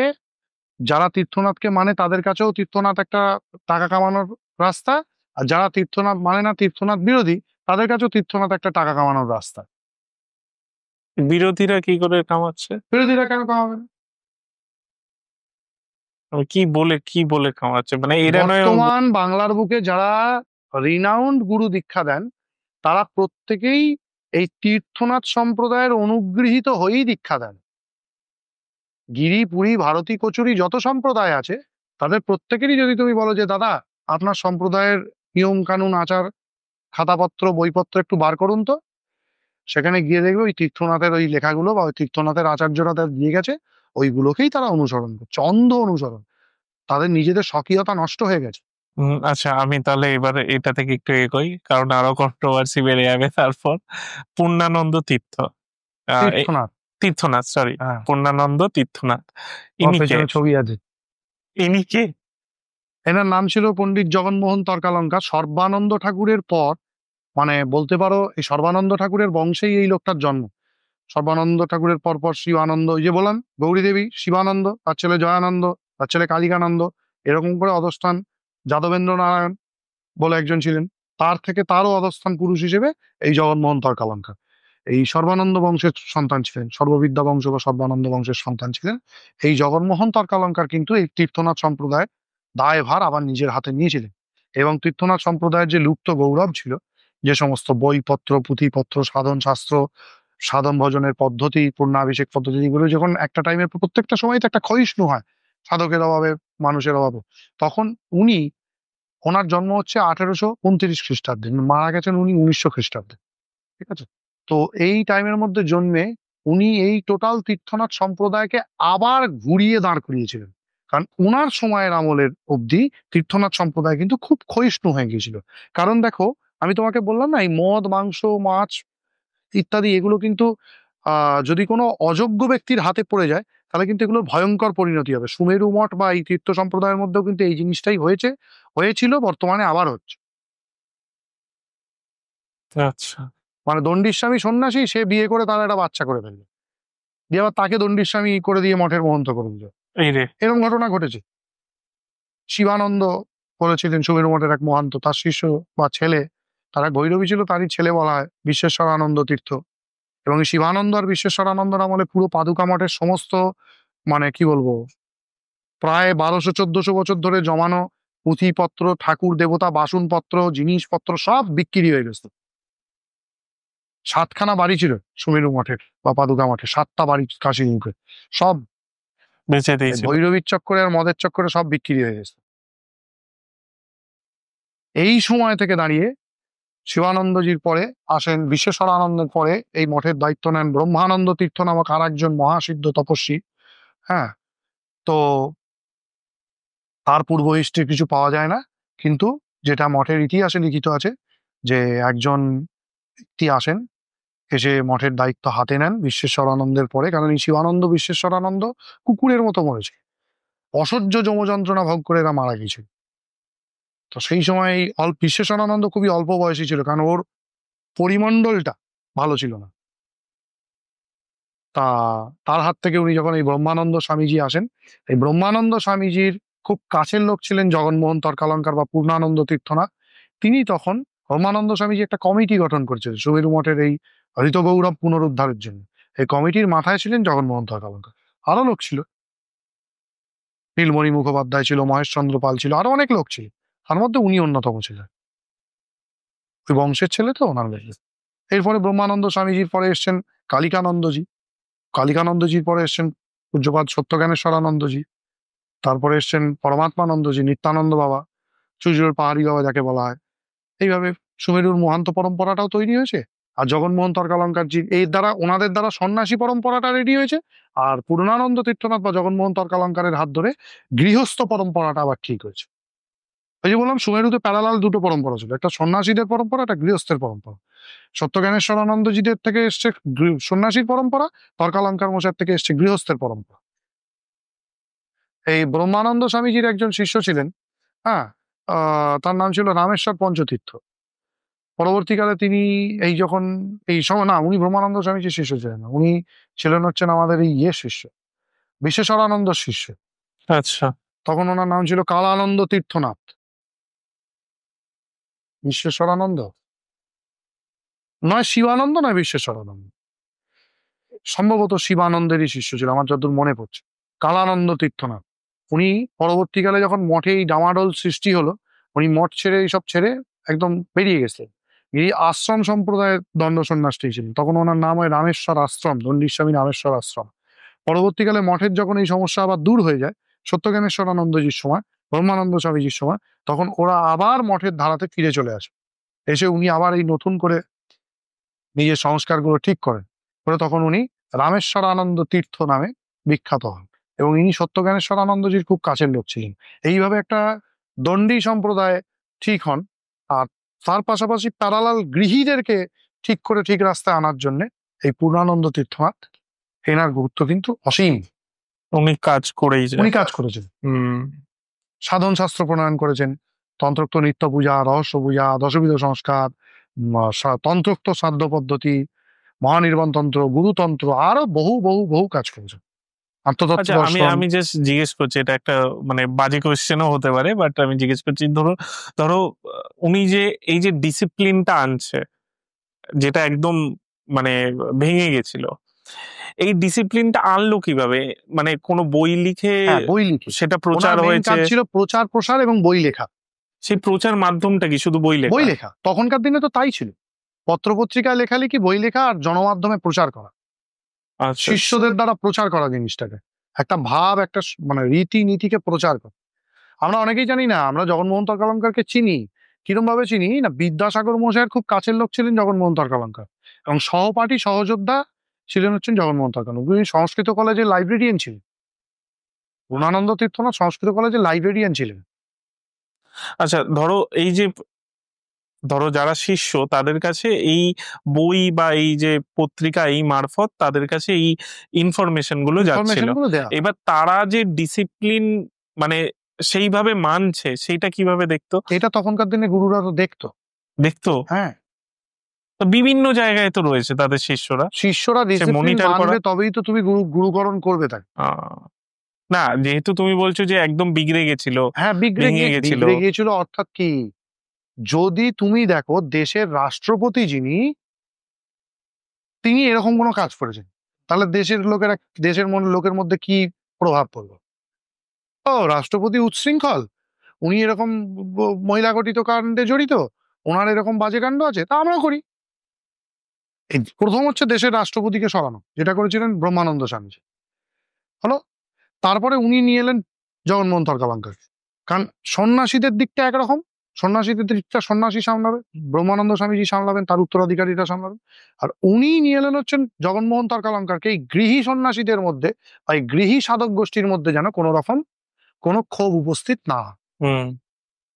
জগন্মোহন তর্কালঙ্কারের পূর্ণাভিষেক পরম্পরা ছিল এই সুমেরু মঠ থেকেই। ব্রহ্মানন্দ স্বামীজির আগে এই যে শিবানন্দ বিশ্বেশ্বরানন্দ বললাম, এই শিবানন্দর কয়েক প্রজন্ম আগের একজন সাধক ছিলেন, তার নাম ছিল হচ্ছে স্বয়ং প্রকাশানন্দ। কাশীর রাজা মহিপনারায়ণ, হেস্টিংসের আমল, এই হেস্টিংসের আমলে হেস্টিংসের বন্দী হয়েছিলেন মহিপনারায়ণ সিংহ। মহিপনারায়ণ সিংহের গুরু ছিলেন হচ্ছেন প্রকাশানন্দ, স্বয়ং প্রকাশানন্দ তীর্থ। এরই শিষ্য ছিলেন অভয়ানন্দ, অভয়ানন্দ শিষ্য কালিকানন্দ, কালিকানন্দ শিষ্য হচ্ছে কুমারানন্দের শিষ্য হচ্ছে জগন্মোহন তর্কালঙ্কার। আর এই প্রকাশানন্দর পরে ওই মঠ পরম্পরায়, গুরু পরম্পরায় এলেন হচ্ছেন ব্রহ্মানন্দ স্বামী। এই যে তীর্থনাথ সম্প্রদায়, এই তীর্থনাথ সম্প্রদায়ের দীক্ষার বৈশিষ্ট্যটা কি? তীর্থনাথ সম্প্রদায়ের দীক্ষার মূল বৈশিষ্ট্য হচ্ছে বর্ণাশ্রম ধর্ম পালন করে বর্ণাশ্রমের অতীতে মানুষকে নিয়ে যাওয়া। অতীতে? হ্যাঁ। আচ্ছা। তুমি আচার পালন করলে তবে তো সেই আচারটার থেকে মুক্ত হতে পারবে। জাতপাত অস্পৃশ্যতা দূরীকরণ, স্ত্রীদেরকে স্বাবলম্বী এবং শিক্ষিত করে তোলা। তীর্থনাথ সম্প্রদায় স্ত্রীদেরকেও সন্ন্যাস, দীক্ষা, অভিষেক ইত্যাদি দেওয়া হয় এবং তারপরে কিন্তু তাদেরকে পড়াশুনো করানো হয়। বেদ বেদান্ত চর্চা থেকে আরম্ভ করে পড়াশুনো এবং তাদেরকে সংসার শিক্ষা দেওয়া এবং স্বাবলম্বী করে তোলা, এটা কিন্তু তীর্থনাথ সম্প্রদায়ের একটা বৈশিষ্ট্য। জগন্মোহন তর্কালঙ্কারজি বা তার পূর্ববর্তী কাল থেকে এটা চলে আসছে। উনি এটা বিশেষ করে করেছেন, নারী শিক্ষার বিকাশ। নারী যদি পড়তে না জানে তাহলে বইগুলো কে পড়বে? আমি যদি পুজো করতে বসি আমার বউ তন্ত্রধারক হবে, বা আমার বউ যদি পুজো করতে বসে আমি তন্ত্রধারক হবো, তাহলে বউকে তো আগে বইটা পড়তে জানতে হবে। আমরা জানি বিদ্যাসাগর মশাই বর্ণ পরিচয় লিখেছিল, কিন্তু তর্কালঙ্কার মশাইও কিন্তু বর্ণ পরিচয় লিখেছিলেন, এটা কিন্তু অনেকে জানে না। 3 খণ্ডে আচ্ছা। পাবলিশড বই ছিল। আমরা জানি বিধবা বিবাহের প্রচলন বিদ্যাসাগর মশাই করেছিল, পরাশর সংহিতাটার অনুবাদ কিন্তু তর্কালঙ্কার মশাই করেছিল, যার জন্য ওনার দুটো প্রেস ছিল, কাব্য প্রকাশ আর পুরাণ প্রকাশ। কাব্য প্রকাশ কার্যালয় কিন্তু তৎকালীন দিনের ব্রাহ্মণরা আগুন লাগিয়ে দিয়েছিল। এই পরে ওটা, হ্যাঁ, উনি একজন মানে বলতে পারো একজন কি বলবো রেনেসার যুগের একজন মহাপুরুষ। বিদ্যাসাগর মশাই বিখ্যাত হয়ে গেছেন আর উনি কোনোদিন বিখ্যাত হতে চাননি। তো 1829 জন্ম, 2029 অব্দি অপেক্ষা করলে ওনার জীবনীটা যখন বার করবো তখন এই তথ্যগুলো পাবো। আমার গবেষণার বিষয় হচ্ছে এই ব্যক্তিটা। তো এই ব্যক্তি নিজের জীবনে অনেক কিছু করেছে, আমার জীবনের আদর্শ পুরুষ। অনেক কিছু করেছে, ওনার মতো মানে সাফার করা, ওনার মতো এই করা করেনি। তো নারী শিক্ষার বিস্তার, নারীদেরকে স্বাবলম্বী করা, জাতপাত অস্পৃশ্যতা দূরীকরণ, এবং আবারও সেই স্বামী বিবেকানন্দের কথায় বলতে গেলে যুগোপযোগী ব্যবস্থা দেওয়া। তন্ত্রশাস্ত্রের, সাধন শাস্ত্রে যুগোপযোগী ব্যবস্থা দেওয়া, এগুলো সব করেছেন জগন্মোহন তর্কালঙ্কারজি। এবং তান্ত্রিক বৈদিক ধর্মের পাশাপাশি, স্মার্ত ধর্মের পাশাপাশি তান্ত্রিক ধর্মকে তান্ত্রিক ধর্মরূপে প্রতিষ্ঠা করেছেন জগন্মোহন তর্কালঙ্কার। কারণ বাংলায় এখনো পুরোটা পারেননি তার কারণ আছে, গোড়ামি থাকলে কি করে পারবে। বাংলায় এখনো বেশিরভাগ মন্দিরে কিন্তু পেঁয়াজ ছাড়াই মাংস রান্না হয়, অথচ সর্বানন্দ ঠাকুর প্রমাণ দিয়ে গেছেন যে পেঁয়াজ দিয়ে রান্না করা ভোগ দেবতাকে দেওয়া যায়। দেওয়া যায় অবশ্যই তন্ত্রে পেঁয়াজ রসুনের কোনো নিষেধ নেই, কিন্তু বাংলার 90% তান্ত্রিক সমাজের মধ্যে পেঁয়াজ রসুনের কোনো প্রচলন নেই। এটা করে গেছেন কিন্তু জগন্মোহন তর্কালঙ্কার। বাজার থেকে কেনা মদ দিয়ে তান্ত্রিকদের পুজো হতো না। আজকে যারা বিলিতি মদ দিয়ে পুজো করে তারা জানে না এইটার প্রথম প্রচলন করেছেন জগন্মোহন তর্কালঙ্কার। ফ্রান্স থেকে ওনার মদ আসতো, উনি যে পুজো করতেন যে কারণ দিয়ে, সেটা আসতো ফ্রান্স থেকে আচ্ছা। তখনকার দিকে। এবং বাইরের লোককে দিয়ে রাঁধিয়ে দ্রব্য শোধন করে সেই দ্রব্য দিয়ে পুজো করা, মানে বাইরের লোক রেঁধে গেল, বাবুর্চি দিয়ে রাত দিয়ে পুজো করা। হুম, বলতে চাইছিলাম না, কন্ট্রোভার্সি হবে, অনেকে অনেক কথা বলবে, কিন্তু মিহির কিরণ ঠাকুর অব্দি যতদিন ওনার নাতি অব্দি বেঁচে ছিলেন ততদিন কেবল ওনার অভিষেক তিথি ভাইফোঁটার পরের দিন, যে এই দিন বাইরের লোক দিয়ে রাঁধিয়েই কিন্তু ওই বাড়িতে ভোগ হতো। মজার কথা এখানে আমি বলি, ওনার অন্যতম প্রিয়তম শিষ্য ছিলেন আমার পরমেষ্ঠী গুরুদেব প্রেমিক মহারাজ। হ্যাঁ। ওনার বাড়ির লোকেরা, ওনারাও কিন্তু এই ব্যাপারটাতে কিন্তু সহমত ছিলেন না। ওনাদের একটা আলাদা রীতিনীতি ছিল বংশে, সেই জন্য কিন্তু ওনারা কিন্তু এই জিনিসগুলোকে মানতেন না বলে ওই ওই তিথিতে ওই দিনে ওই বাড়িতে অনুষ্ঠান থাকলেও ওনারা যেতেন, কারণ বাইরের লোকের হাতে রান্না খেতে হবে। কিন্তু জগন্মোহন ঠাকুরের মধ্যে এই ভয়ঙ্কর উদারতা, মানে স্মার্ত ধর্ম খণ্ডন করে বৈদিক এই তন্ত্র ধর্মের প্রতিষ্ঠা, এইটা কিন্তু ভয়ঙ্কর ভাবে ওনার মধ্যে ছিল। এই যে তীর্থনাথ সম্প্রদায়ের এই যে দীক্ষা নিয়ে আমরা কথা বলছি, এর কি কোনো স্তরও আছে? হ্যাঁ, তীর্থনাথ সম্প্রদায় দীক্ষার অনেক স্তর আছে। তীর্থনাথ সম্প্রদায়কে বর্তমানে লোকে কালীকুল বলে, যেহেতু এরা কালীর পুজো বেশি করে আর মদ মাংস ব্যবহার বেশি করে, এটা তাদের ভ্রান্তি। তাদের ধারণা কালীকুল মানেই হচ্ছে কৌলাচার, একদমই নয়। সতীশচন্দ্র সিদ্ধান্ত ভূষণের যদি কৌলমার্গ সাধন রহস্য পড়ো, পরশুরাম কল্পসূত্র ইত্যাদি পড়ো, শ্রীকুলের যে সমস্ত তন্ত্র, সেখানে শ্রীবিদ্যাই হচ্ছে কুলাচারের মূল আরাধ্যা দেবী। তীর্থনাথ সম্প্রদায়ের যদি সাধন স্তর বলি তাহলে প্রথমে কালী, তারপর তারা, তারপর ত্রিপুরা, ষোড়শী, আলটিমেট হচ্ছে ষোড়শীতে গিয়ে শেষ। দেবতা উপাসনার আলটিমেট যাই তুমি ধরো। তা সেই ক্ষেত্রে যদি বলতে হয় তাহলে তীর্থনাথ সম্প্রদায়ের যে শ্রীকুলের ভ্যারিয়েশন, সাউথ ইন্ডিয়ান শ্রীকুলে দীক্ষা হয়, মন্ত্র উপদেশ হয় নানা রকম, তারপর একবারে মহাষড়শী বা শুধু ষোড়শীর মন্ত্র দিয়ে পূর্ণাভিষেক হয়ে যায়। ওই সময় ওদেরকে স্বরামনায় সাম্রাজ্য যা দেওয়ার একবারেই দেওয়া হয়। কিন্তু তর্কালঙ্কার মশাই এই জিনিসটাকে ভেঙে দিয়েছিলেন, বা এই পাদুকা মঠের যে সিস্টেম, সেখানে এই পুরো দীক্ষা পদ্ধতিটা কিন্তু ভাঙা আছে। প্রথমে দীক্ষা হরিনাম দীক্ষা বা মন্ত্র দীক্ষা, তারপরে শাক্তাভিষেক, তারপর পূর্ণাভিষেক, তারপর ক্রমদীক্ষা, সাম্রাজ্য দীক্ষা, মহাসাম্রাজ্য দীক্ষা, মেধা সাম্রাজ্য দীক্ষা, তারপর স্বরামনায় দীক্ষা, তারপর পূর্ণ দীক্ষা বা বিরজা সন্ন্যাস। এই পরপর পরপর স্টেজ ওয়াইজ ভেঙে দিয়েছিল।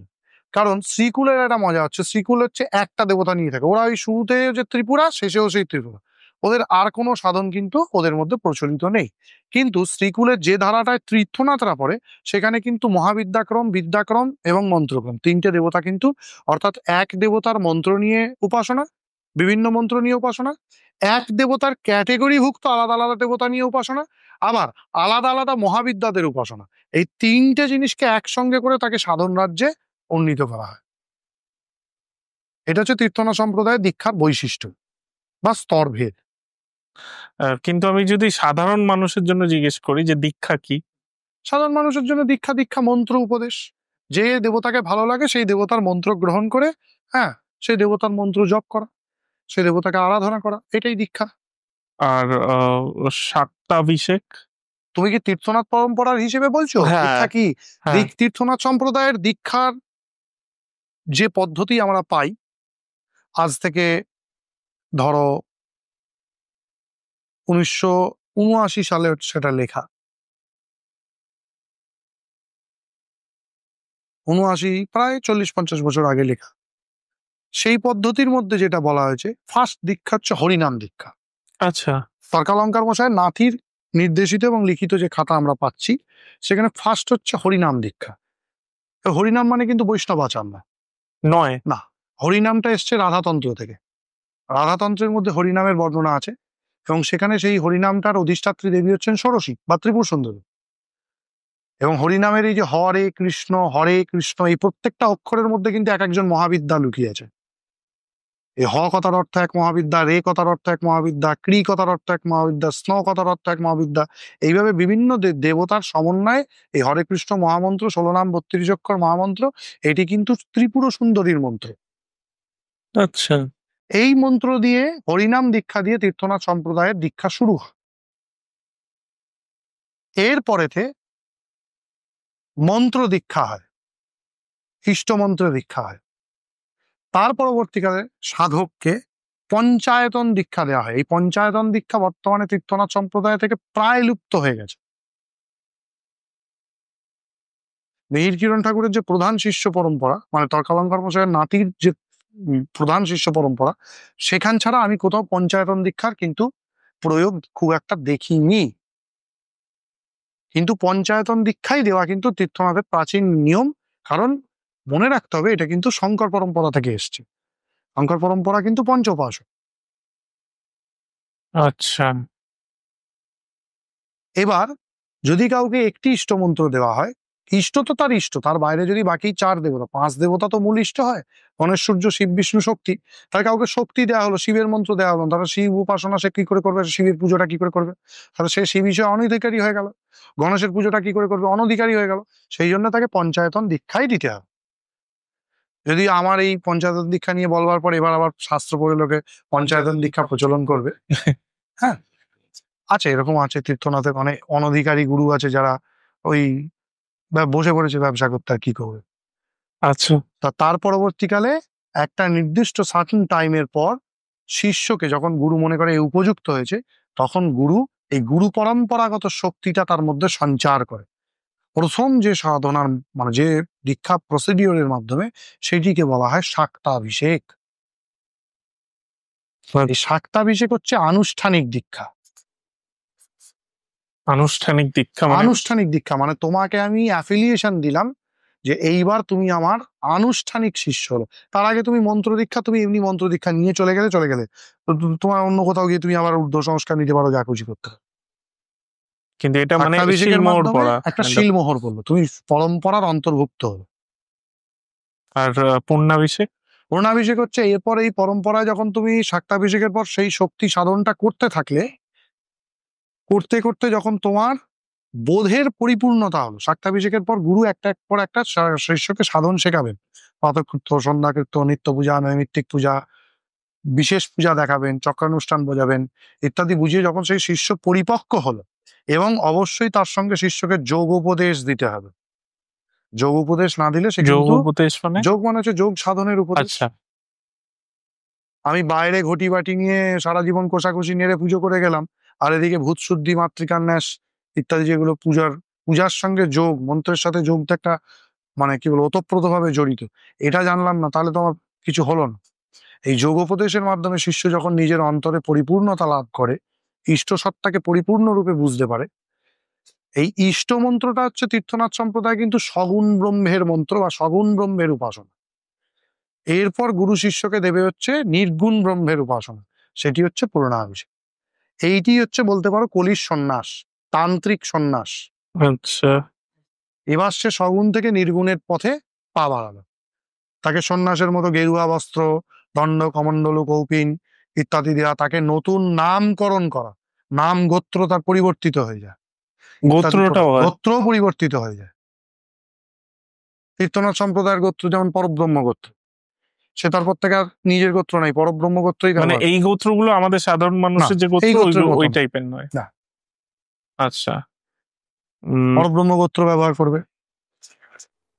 আর এরপর যেটা আসে, এরপর আসে কি আমি ঠিক জানি না, ক্রম দীক্ষা? হ্যাঁ, এরপর আসে হচ্ছে এরপর? ক্রম দীক্ষা। হ্যাঁ, আচ্ছা। তুমি আস্তে আস্তে তান্ত্রিক হয়ে উঠছে। হ্যাঁ, তো কি বলে, ক্রম দীক্ষা হচ্ছে, ক্রম কথাটার মানেই তুমি বুঝতে পারছো, স্টেজ, স্টেজ, স্তর, পরপর হুম। পরপর পরপর। এই পূর্ণাভিষেক থেকে পূর্ণ দীক্ষা অবধি যতটা দীক্ষা, সাম্রাজ্য, মহাসাম্রাজ্য, মেধাসাম্রাজ্য, যাই বলো, সরাম নয়, টোটালটাই হচ্ছে ক্রম দীক্ষা। মানে এটা একটা প্রসেস হচ্ছে আস্তে আস্তে। দেখো, হুম।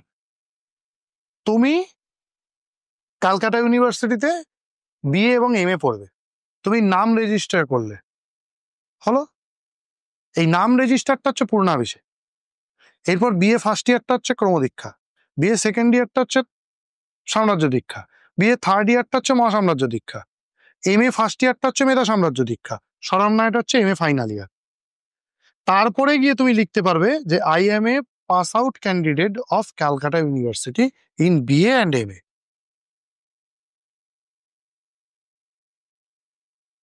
এবার যদি তুমি বিএ থার্ড ইয়ারে ছেড়ে দাও, তাহলে তন্ত্রের ভাষায় মহাসাম্রাজ্য দীক্ষা ছেড়ে দিলে কমপ্লিট হয়ে গেল, তোমার তোমার ওইটুকুনি জ্ঞান থাকবে, তারপরের অংশটা তোমার কমপ্লিট হলো না।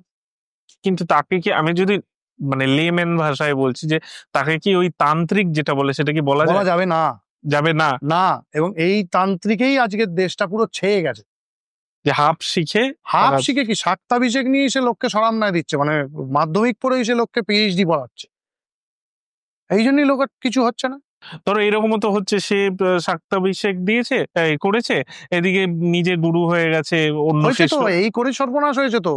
গুরুর আচ্ছা, অনুমতি নেয়নি, এই হাফ দীক্ষা নিয়ে এসে পূর্ণ দীক্ষা দিতে আরম্ভ করেছে, তাই এই সমস্যা। এবার তার তো সেই জ্ঞানটাই নেই, সে তার দেবে তো এই কি করে? জ্ঞানটা নেই, এই জন্যই তো সে এখন মারণ, উচাটন, বিদ্বেষণ, বশীকরণ শেখাচ্ছে।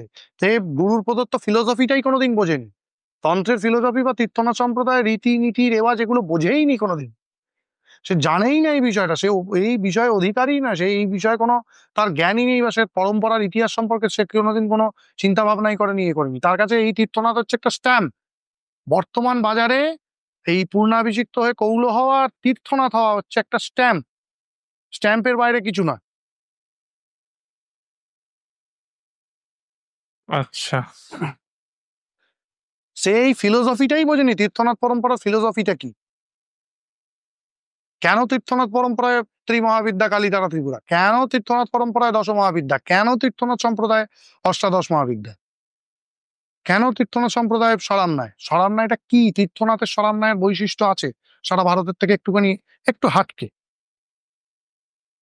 এর মধ্যে গৃহী সন্ন্যাসী ভেদ আছে, সবকিছুতেই গৃহী সন্ন্যাসী ভেদটা অবশ্যই, রয়েছে। প্রত্যেকটা জিনিসই গৃহী সন্ন্যাসী ভেদ। এটা কি শুধু তীর্থনাথ সম্প্রদায়ের ক্ষেত্রেই না, অন্যান্য সবার সম্প্রদায় অন্যান্য? আছে, আমি তীর্থনাথ নিয়ে বলতে পারবো, হ্যাঁ। আমি এই সম্প্রদায় বিলং করি যখন আমি এইখানে বলতে পারবো। আচ্ছা, এরপর যেটা আসে সাম্রাজ্য আর হচ্ছে মহাসাম্রাজ্য, এটা কি কাইন্ড অফ পিএইচডি? ক্রমদীক্ষাতে যেটা হয় সেটা হচ্ছে ক্রমে ক্রমে সাধককে এক এক মহাবিদ্যার উপাসনা শেখা। ক্রমদীক্ষার অনেক ভেদ হয়, তার মধ্যে হয় মন্ত্রক্রম দীক্ষা, তার মধ্যে হয় বিদ্যাক্রম দীক্ষা। মন্ত্রক্রম দীক্ষা মানে হচ্ছে একই দেবী, ধরো কালী, কালীর 1 অক্ষর মন্ত্র, 3 অক্ষর মন্ত্র, 22 অক্ষর মন্ত্র, এই হলো মন্ত্রক্রমের একটা হিসেব বললাম তো। ঠিক আছে, একটু একটু করে বাড়ে। আবার একই কালীর মধ্যে ধরো দক্ষিণা কালী, মহাকালী, উচ্চকালী, 3 প্রকার সাধন। এই প্রথমটা হচ্ছে এক দেবীর 3টে মন্ত্র নিয়ে মন্ত্রক্রম, আবার এক ক্যাটেগরির 3টে দেবীকে নিয়ে হচ্ছে বিদ্যাক্রম, আবার কালীর সঙ্গে তারা এবং ত্রিপুরা যোগ হলো, দ্যাট ইজ মহাবিদ্যাক্রম।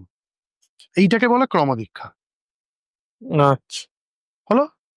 এবার সাম্রাজ্য দীক্ষা বলতে যেটা বোঝানো হয় সাধারণত, সেটা হচ্ছে বাকি 7জন যে মহাবিদ্যা, ভুবনেশ্বরী, ভৈরবী, ছিন্নমস্তা, ধূমাবতী, বগলা, মাতঙ্গী, কমলা, তাদের সাধন শেখানো শিষ্যকে।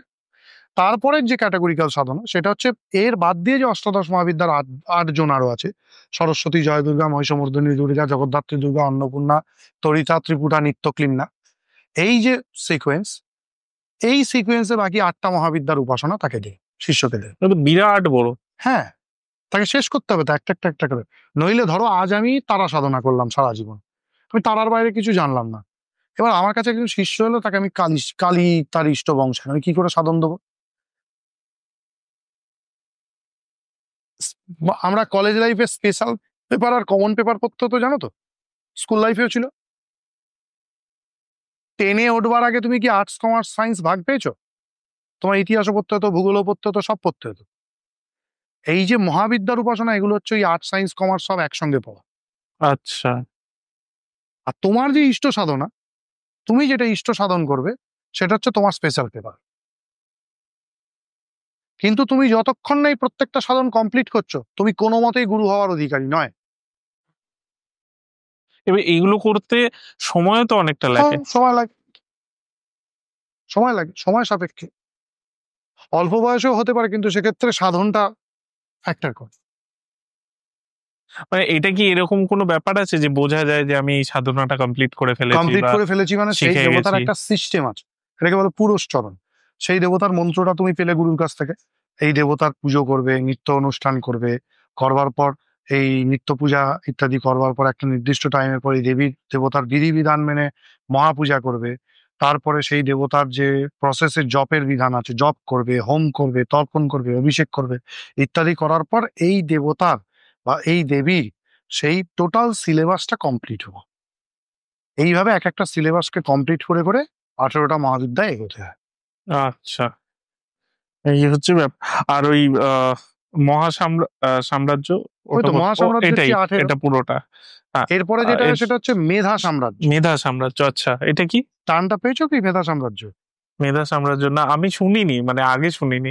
মেধা সাম্রাজ্য বিষয়টা হচ্ছে এই যে তোমাকে বললাম আমি, মন্ত্রক্রম, বিদ্যাক্রম, মহাবিদ্যাক্রম, এই 3টের একসঙ্গে অ্যাপ্লিকেশন, যুগপৎ অ্যাপ্লিকেশনকে বলা হয় মেধা সাম্রাজ্য দীক্ষা। 5টা ভাগ আছে মেধা সাম্রাজ্যের। মেধা পঞ্চক সংযুক্ত সাক্ষাৎ শ্রী কালিকা স্বয়ং। শক্তি সঙ্গম তন্ত্রের কালীখণ্ডের ষোড়শ পটলে এটার বর্ণনা আছে। তীর্থনাথের যে সাম্রাজ্য দীক্ষা এটা এই ধরেই হয়। তো সেখানে 5টা দেবতাকে ভাগ করে দেওয়া হয়েছে ক্যাটাগরি। এক হচ্ছেন কালী, এক হচ্ছে তারা, এক হচ্ছে ষোড়শী, এক ছিন্নমস্তা, এক হচ্ছে বগলা। এর মধ্যে তন্ত্রশাস্ত্রের নির্দেশ, বারবানল তন্ত্রের নির্দেশ, আরো অনেক তন্ত্র আছে সেখানে নির্দেশ আছে যে বানপ্রস্থাশ্রমে পশ্চাৎ মহামেধা প্রধীয়তে, অর্থাৎ বগলামুখী ক্রমবিহিত যে মেধা, মহাসাম্রাজ্য মেধা, এই অংশটা বানপ্রস্থী না হলে, মানে চতুর্বর্ণ চতুরাশ্রমের বানপ্রস্থী না হলে তাকে দেয়া হয় না। সেই জন্য মিহির কিরণ ভট্টাচার্য বা তর্কালঙ্কার মশাইয়ের যে নাতি পরমানন্দ তীর্থনাথ, তার নির্দেশিত খাতার মধ্যে কিন্তু 3টে মেধা পুরোপুরি দেয়া হলেও থার্ড মেধা, ছিন্নমস্তার মেধাটা খুব কম করে উল্লেখ করা হয়েছে, আর বগলার মেধাটা কিন্তু দেওয়া হয়নি। 4টে মেধা মানে উল্লেখ করা হয়েছে মূলত। বোঝা গেল? 4টে মেধা কি?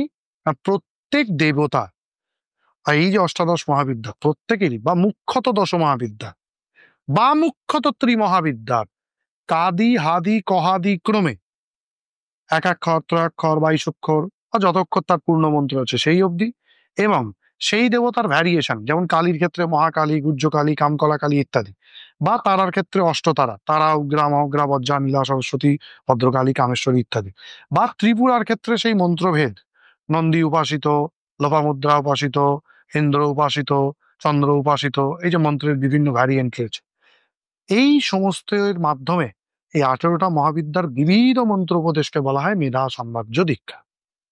হ্যাঁ। মেধা সাম্রাজ্যের মাধ্যমে ধরো রথিতর গোত্রীয় পাশ্চাত্য বৈদিক ব্রাহ্মণদের একটি স্পেসিফিক বংশের মধ্যে চামুন্ডা কালীর মন্ত্র ইষ্ট আছে। আমি যদি গুরুর থেকে চামুন্ডা কালীর মন্ত্রটা না পাই বা না জানা থাকে, আমি তাকে সাধনটা দেবো কি? কিন্তু মন্ত্রক্রমের মধ্যে চামুন্ডা কালীর মন্ত্র আসে না। এটা কিন্তু তর্কালঙ্কার মশাইয়ের ছেলে জ্ঞানেন্দ্রনাথ তন্ত্ররত্ন, জ্ঞানানন্দ তীর্থনাথ, তিনি, তার একটা বই ছিল সংশয় নিরাশ, সেখানে এটা উল্লেখ করেছেন অন্যভাবে, যে আমাদের দেশে তো চামুন্ডা কালীর মন্ত্র সব বংশে ইষ্ট নাই, তাই বলে কি চামুন্ডা কালীর মন্ত্র অমূলক? তা না। তাহলে এই মেধা সাম্রাজ্য দীক্ষা যখন দেওয়া হয়, তখন কালীর ক্ষেত্রে চামুন্ডা কালী, মহাকালী, গুজ্জকালী, শ্মশান কালী সব মন্ত্র দেওয়া। আচ্ছা। আবার চামুন্ডা কালীর ত্রক্ষর, নবাক্ষর, বড় অক্ষর, মালা মন্ত্র সব দেওয়া হয়। স্পেসিফিক কোনটা তো তুমি জানো না। তাহলে শুধু যদি চামুন্ডা কালী, ভদ্রকালী, মহাকালী করতাম, তাহলে ওটা কিন্তু বিদ্যাক্রমের মধ্যে পড়তো। মেধা কি? মেধা হচ্ছে একটু একটু করে বৃদ্ধি। এইভাবে মেধা সাম্রাজ্য দীক্ষা দেওয়া হয়। এরপর কি আছে? স্বরামনায় দীক্ষা। আচ্ছা, সেটা কি? স্বরামনায় দীক্ষা মানে হচ্ছে এই যে তোমাকে একদম প্রথম পডকাস্ট তন্ত্র এবং মনে আছে প্রথম পডকাস্ট যখন বলেছিলাম শিবের 5টা মুখ ছিল, হ্যাঁ হ্যাঁ হ্যাঁ একটা হ্যাঁ। গোপন মুখ ছিল। এই এক এক মুখে আমাদের টোটাল তন্ত্রশাস্ত্রের মন্ত্র সংখ্যা, বীজ মন্ত্রের সংখ্যা হচ্ছে 2 সপ্তকোটি, 7 × 2 14 কোটি। এই 14 কোটি শিবের এক এক মুখ থেকে বেরিয়েছে। শিবের সামনের যে মুখ, পূর্ব মুখ তৎপুরুষ বক্ত্র 1 কোটি, দক্ষিণে অঘোর মুখে 3 কোটি, পশ্চিমে সদ্যজাত মুখে 1 কোটি, উত্তরে বামদেব মুখে 3 কোটি। কত হলো? টোটাল করলাম না, ভুল বললাম। 1 2 1 2, দুই। ভুল বললাম, 1 3 নয়। 1 কোটি, 2 কোটি, 1 কোটি, 2 কোটি, কত হলো? 6 কোটি হলো। বুঝে গেল? ঊর্ধ্ব মুখে বেরিয়েছে 1 কোটি, 7 কোটি হলো। অধো মুখে বেরিয়েছে 3.5 কোটি হলো। 7 কোটি। 7 কোটি। হ্যাঁ, অধোমুখে বেরিয়েছে 3.5 কোটি ও 3.5, আচ্ছা, হলো। 10.5। আর অনুত্তর বক্ত্র বা নির্বাণ বক্ত্রে বেরিয়েছে, যে মুখটা দেখা যায় না, অব্যক্ত, সেই মুখটা থেকে বেরিয়েছে আরো 3.5 কোটি। আচ্ছা। এই নিয়ে টোটাল 14 কোটি মন্ত্রের অধিকার শিষ্যকে দেওয়া হয় একটা নির্দিষ্ট নিয়মের মাধ্যমে। পূর্ব আমনায়ের অধিষ্ঠাত্রী হচ্ছেন ভুবনেশ্বরী, দক্ষিণ আমনায় দক্ষিণাকালী, পশ্চিম আমনায় কুব্জিকা, উত্তর আমনায় গুজ্জকালী, ঊর্ধ্বামনায় বালা, অধরামনায় উগ্রতারা, অনুত্তর আমনায়ের অধিষ্ঠাত্রী হচ্ছেন মহাশ্রী সুন্দরী বা মহাসুরেশ। এইভাবে প্রত্যেকটা আমনায় থেকে যে যে মন্ত্র নির্গত হয়, সেই সমস্ত মন্ত্রাধিকার দেওয়া হয়। কিন্তু কেন মনে রাখতে হবে, তীর্থনাথ পরম্পরায় প্রকৃতপক্ষে যদি কারোর সন্ন্যাসের দিকে ঝোঁক না থাকে বা সন্ন্যাস সংস্কার না হয়ে থাকে, তাহলে কিন্তু সে স্বরামনায় দীক্ষা, প্রকৃত যাকে স্বরামনায় বলে, মেধা সাম্রাজ্যের অন্তর্গত কিন্তু এই মন্ত্রাধিকার হয়। মেধা সাম্রাজ্য দীক্ষা যে অংশটা বললাম, এখানেও কিন্তু এই এক এক দেবীর মন্ত্র এক এক আমনায়ের মধ্যে বলে, সেই হিসেবে স্বরামনায় হয়ে যায়। কিন্তু যদি কেউ সন্ন্যাসী না হয়, পূর্ণ দীক্ষিত না হয়, তাহলে কিন্তু তাকে স্বরামনায় দেয়া হয় না। হয় না।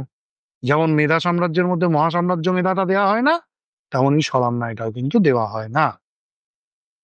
আচ্ছা, এরপর কি আছে? পূর্ণ দীক্ষা। এবার পূর্ণ দীক্ষা মানে বা আমি পূর্ণ সন্ন্যাস। আমি একটু কাটছি। পূর্ণ দীক্ষা মানে সবকিছু কমপ্লিট। কমপ্লিট।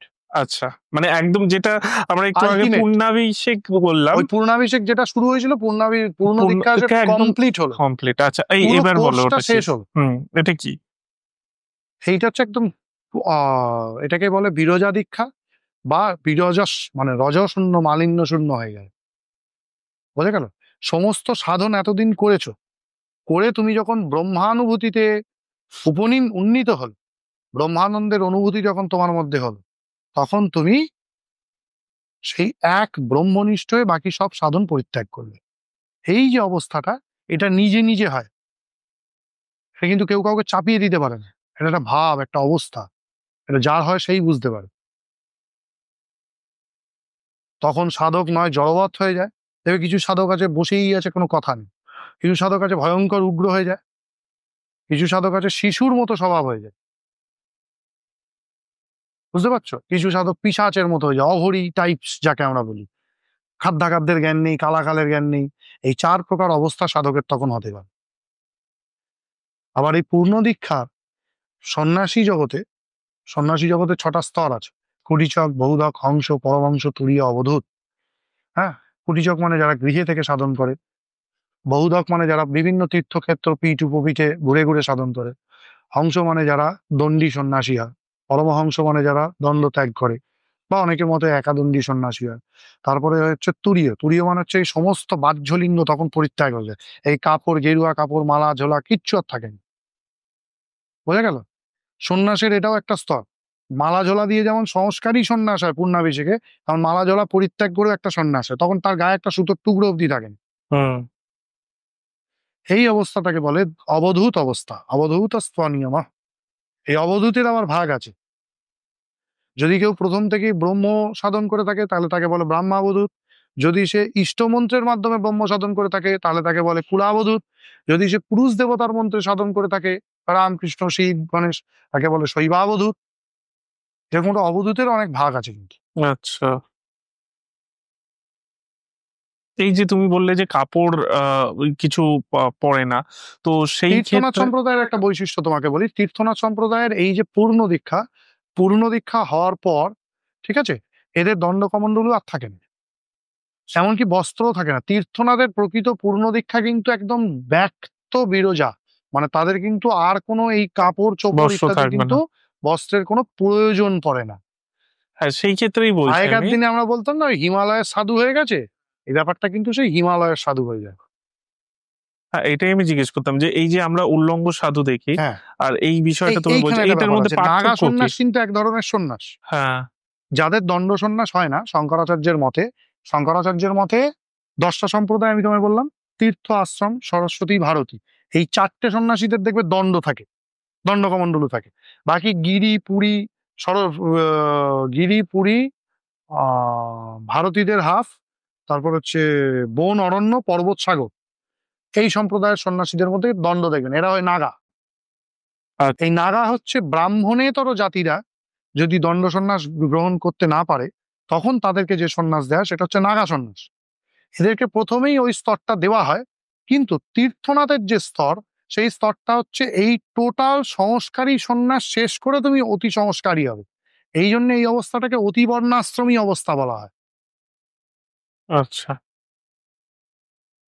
শাস্ত্রে এটার বর্ণনা করছে, বলছে কচিত ভ্রষ্ট, কচিত সৃষ্ট, কচিত ভূত পিশাচবৎ নানা রূপা ধরা কৌলা বিচরন্তি মহিতলে। কখনো শিষ্ট, কখনো ভদ্র, কখনো ভ্রষ্ট, কখনো ভূত পিশাচের মতো আচরণ করবে। কারণ সে কোনো গণ্ডির মধ্যে কিন্তু বদ্ধ নয়, সে বিয়ন্ড অফ সমস্ত গণ্ডি, বিয়ন্ড অফ সমস্ত ধ্যান ধারণায় চলে গেছে।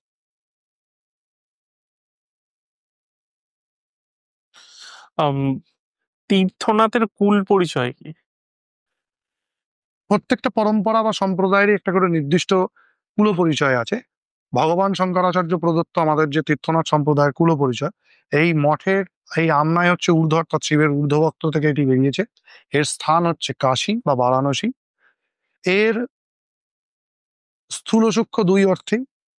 আর এই মঠের নাম সুমেরু মঠ, মতান্তরে পাদুকা মঠ বা পাদুকা পীঠ, মতান্তরে বিন্দু সারদা মঠ, আগেই বললাম, মঠান্তরে গুরুস্বামী মঠ হলো।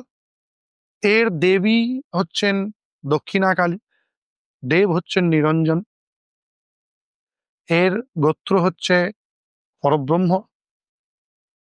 মতান্তরে ব্রহ্মচারীদের তপগোত্রের উল্লেখ আছে। আচ্ছা। এর ব্রহ্মচারীদের নাম অন্যান্য এতে যেমন হয় অনন্ত ব্রহ্মচারী, আবার আনন্দ স্বরূপ ব্রহ্মচারীও আছে। এর যে মহাবাক্য, যে ফিলোসফি, যে মহাবাক্যকে কেন্দ্র করে এরা সাধন করে, সেটা হচ্ছে ওম পররজসে সাবদং সত্যং জ্ঞানম অনন্তং ব্রহ্ম, এই মহাবাক্য। আর এর আচার্য হচ্ছেন ঈশ্বর বা বিশ্বেশ্বর স্বয়ং নিজেই। এর যে প্রথম আচার্য, শঙ্করের যে চার মঠে চারজন ছিলেন, যেমন পুরীর গোবর্ধন মঠে পদ্মপাদ, শৃঙ্গেরি মঠে হচ্ছেন হস্তামলক, দ্বারকা মঠে হচ্ছেন সুরেশ্বর, জ্যোতির্মঠে হচ্ছেন তোটকাচার্য, ইয়ের মঠে সুমেরু মঠের প্রথম আচার্য হচ্ছে ব্রহ্মানন্দ ঠাকুর। আচ্ছা কুল হচ্ছে স্ত্রীকুল এবং বেদাতীত সম্প্রদায়, কিন্তু এর যাবতীয় যা ফলো করা হয়, রিচুয়ালস যা ফলো করা হয়, সেটা মূলত মহানির্বাণ তন্ত্রকে কেন্দ্র করে, এবং সেখানের মন্ত্রগুলো মূলত যজুর্বেদ থেকে দেওয়া হয়েছে। আচ্ছা। উম, বর্তমানে ধরো তীর্থনাথ সম্প্রদায়ের মানে শাস্ত্র গ্রন্থ কি, মানে কোনগুলো মেনে তীর্থনাথ মানুষ সম্প্রদায়ের চলবে? ফিলোসফি মানা হয় নির্বাণতন্ত্র, মহানির্বাণতন্ত্র, কুলার্ণব তন্ত্র। এই তিনটে হচ্ছে তীর্থনাথের মূল শাস্ত্র। মানে এটা পড়তেই হবে? এটা পড়তেই হবে, এবং এই তন্ত্রে যা আছে তাই মানা হয়। এর বাইরে অন্যান্য তন্ত্র যা মানা হয়, যেমন ধরো ইসকনের মূল গ্রন্থ হচ্ছে গীতা। গীতাকে ওদের মতো একটা ব্যাখ্যা আছে, বা ওরা গীতাকে মেনে চলে। বা ধরো শৈব সম্প্রদায়, তাদের শৈব আগম তাদের মান্য শাস্ত্র, বোঝা গেল? সেই রকম তীর্থনাথ সম্প্রদায়ের একদম বলতে পারো কোর গ্রন্থ হচ্ছে তিনটে: নির্বাণ, মহানির্বাণ, কুলার্ণব। তীর্থনাথকে বুঝতে গেলে এই তিনটে তন্ত্র পড়তেই হবে তাকে। আচ্ছা তার মধ্যে যদি তুমি স্পেসিফাই করো নির্বাণ, কুলার্ণব না মহানির্বাণ, আমি বলবো মহানির্বাণ। মহানির্বাণে যা আছে তাই হচ্ছে তীর্থনাথ সম্প্রদায়ের মূল। তীর্থনাথ সম্প্রদায় ডেইলি লাইফে কি করবে, ছেলে হলে তাকে কিভাবে সম্পত্তি ভাগ দেবে, বাবা মরে গেলে কি করে শ্রাদ্ধ করবে, গুণাভিষেক কি করে হবে, তার দীক্ষা কি করে হবে, এমনকি ডেইলি লাইফে সে কিভাবে চলবে, মানে স্ত্রী সম্ভোগ কি করে করবে থেকে আরম্ভ করে বাজার কি করে করবে, সব লেখা হচ্ছে নির্বাণ তন্ত্র। আচ্ছা, ওটাই আমি জিজ্ঞেস করতে যাচ্ছিলাম এরপরে, যে এই যে দীক্ষা শিক্ষা এগুলো কি ওখানে সমস্ত লেখা কিছু, আছে? টোটাল ফিলোসফিটা তীর্থনাথের দাঁড়িয়ে হচ্ছে মহানির্বাণ তন্ত্রের। মানে মূল এটা পড়তেই হবে? এটা পড়তেই হবে। জগন্মোহন তর্কালঙ্কারজির টিকা টিপ্পণী সমেত মহানির্বাণ তন্ত্রই তীর্থনাথের মূল সাধন শাস্ত্র। আচ্ছা, এটা কি এমনি বই কিনতে পাওয়া হ্যাঁ, যায়? বই পাওয়া যায়, তর্কালঙ্কার মশাইয়ের বই এবার পাওয়া যায়। ধরো কেউ দীক্ষা নিতে চায় না, বাট মানে হ্যাঁ, নিতে পড়তে চায় পারে। না, যে কেউ ইন্টারেস্ট আছে। হ্যাঁ, নিজের জীবনকে সঠিক পথে পরিচালনা করার জন্য যে কোনো জাস্ট ব্যক্তি নর্মাল মহানির্বাণ মানুষ, তন্ত্র পাঠ করতে পারে। মানে তাতে কোনো ক্ষতি নেই। তাতে কোনো ক্ষতি নেই, কারণ মহানির্বাণ তন্ত্রে মানবউচাটন, বিদ্বেষণ, বশীকরণ আর মানুষের মধ্যে ঘৃণাদেশ ভরে দেওয়া, এই জিনিসটা মহানির্বাণ তন্ত্রের মধ্যে নেই। মহানির্বাণ তন্ত্র ইজ দ্য এক লিবারাল সাধন শাস্ত্র। মহানির্বাণ তন্ত্র প্রথম মানুষকে মানুষের অধিকার বুঝিয়েছে, মানুষকে এই জাতপাত, উচ্চ নিচের গণ্ডি থেকে এক ছাতের তলায় নিয়ে এসছে।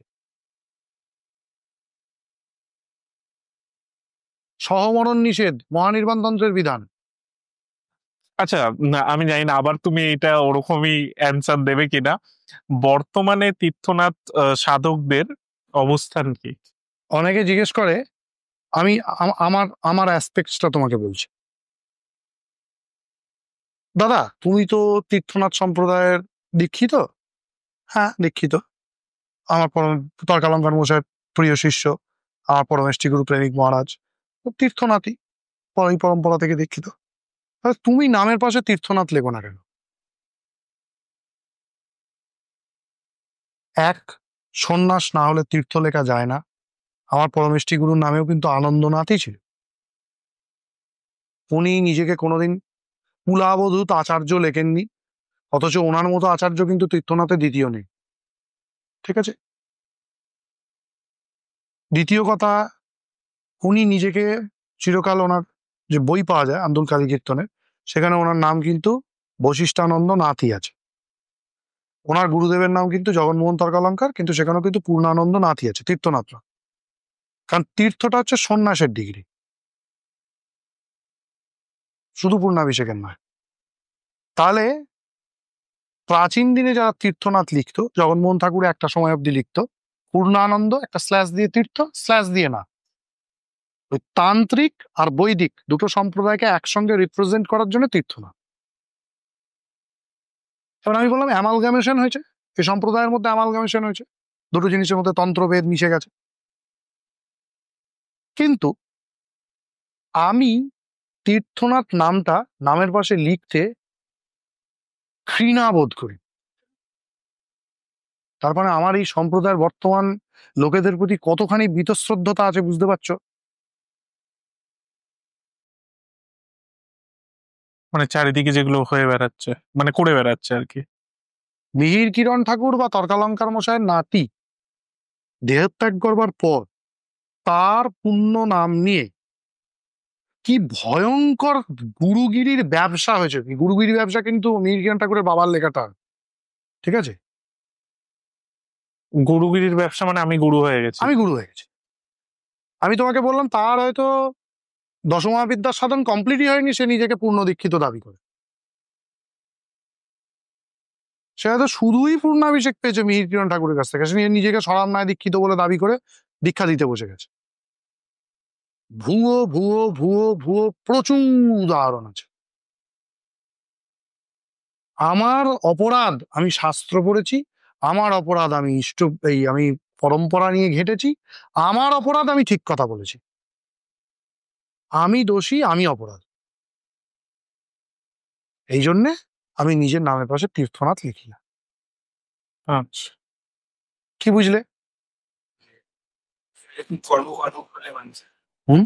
কর্মফলে বিশ্বাস করছেন, এত বড় সম্প্রদায় আচ্ছা এইটুকু তো ভয় থাকা উচিত। কারণ সে যখন শাস্ত্র নিয়ে এত কিছু করছে, নিশ্চয়ই কর্মফল এটুকুই বিশ্বাস রাখে। শাস্ত্রটা তার কাছে ভাঙিয়ে খাওয়ার একটা অস্ত্র বিশেষ। সে জানে চোখ বুঝে যাবো, যাবজ্জীবের কি বলে ওই যে চারবাক দর্শনে ছিল না, যাবজ্জীবেত ঘৃতং পিবেত ঋণং কৃত্যা ঘৃতং পিবেত। যতদিন বাঁচবো ঋণ করেও ঘি খাবো। আমি মরে গেলে কে ঋণ দেবে দেখার দরকার নেই। মরে যাওয়ার পর আমি স্বর্গে যাচ্ছি না নরকে যাচ্ছি আমি তো সে আর দেখতে পাচ্ছি। ইহ জগতে যতদিন বাঁচবো ততদিন আমার বেশ ব্যাটালিয়ান তৈরি হবে, প্রচুর শিষ্য থাকবে, তাদের থেকে মাস গেলে আমার ইনকাম হবে, তাদের মাথায় টুপি পরিয়ে আমার টাকা আসবে। আচ্ছা, এরকম ইনকামেরও ব্যাপার হয়ে হ্যাঁ, যায়। ইনকাম নয়। আচ্ছা, মানে তুমি ওই যাও না, এটা অমুকানন্দ কচুরি মহারাজ, তার কাছে গিয়ে দীক্ষা নিতে যাও। অমুকানন্দ গন্ডগোলেশ্বর মহারাজ, দীক্ষা নিতে যাও না, তো পয়সার লিস্ট ধরিয়ে দেবে। দীক্ষা 15,000 টাকা, এটা মিনিমাম বললাম, 25-এর নিচে হয় না। শাক্তাভিষেক 35,000 টাকা, পূর্ণাভিষেক 50,000 টাকা, সাম্রাজ্য দীক্ষা 1,00,000 টাকা। আবার সস্তায়ও সারে, যেগুলো একটু মাতাল চাতাল গুরু সেগুলো আবার গোটা 4-5টা মদের বোতল একটু মাংস টাংস খাইয়ে দিলেও দিয়ে দেয় কম পয়সা। এই তো অবস্থা, এই তো তীর্থনাথের অবস্থা। জিজ্ঞেস করো জগন্মোহন তর্কালঙ্কারের বাপের নাম, বলতে পারবে না। আমার কি হবে বাপের নাম জেনে? জিজ্ঞেস করো কুমারানন্দ তীর্থনাথ কে ছিল, বলতে পারবে না। আমি 2012 সাল থেকে এই গবেষণা করে করে করে করে সুমেরু মঠের সঙ্গে সংযুক্ত, পাদুকা মঠের সঙ্গে। আমি আগের বছর এই বইটা লিখলাম। তার আগে আমি প্রথম সুমেরু মঠ এই টার্মটা ফেসবুক বা ইউটিউব জগতে বা লেখালেখির জগতে আমি বলেছি। আমি বলবার আগে 2012 সালের আগে 1-2 ব্যক্তি ছাড়া, 1-2, তারা এখন এই মানে ফেসবুক জগতেই হয়তো নেই। একজন দেহ রেখেছে আর একজন বেঁচে আছে, সে অতটা অ্যাক্টিভ না, বয়স হয়েছে।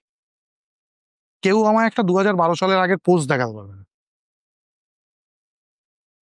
জগনমোহন ঠাকুরদের একটা ছবি ছেড়েছিলাম, ওনাদের সস্ত্রীক ছবি, তলায় অভিষেকের আমাদের যে জন্মতিথিগুলো লেখা আছে। আজ ছবিটা লোকের ঘরে ঘরে ঘরে, লোকে আমাকে দিয়ে বলে দেখো এই ছবিটা আমার থেকে চুরি করা। এম্বারেসিং আমার পক্ষে খুব ব্যাপারগুলো। আজ লোকে সুমেরু মঠ নিয়ে বিশাল বড় বড় জ্ঞান দেয়, আজ লোকে তীর্থনাথ সম্প্রদায় নিয়ে বিশাল বড় বড় সর্বানন্দ ঠাকুরের পরম্পরা, এই পরম্পরা। কালীঘাটের কাছে জনৈক একজন মহাপুরুষ আমাকে বলেছেন ওসব সর্বানন্দ ফন্দ আমাদের এই বঙ্গায় দেখিও না, ওসব বাংলাদেশে দেখাবে। আচ্ছা, একজন তীর্থনাথের মহান সাধক আমায় এই কথা বলেছিল।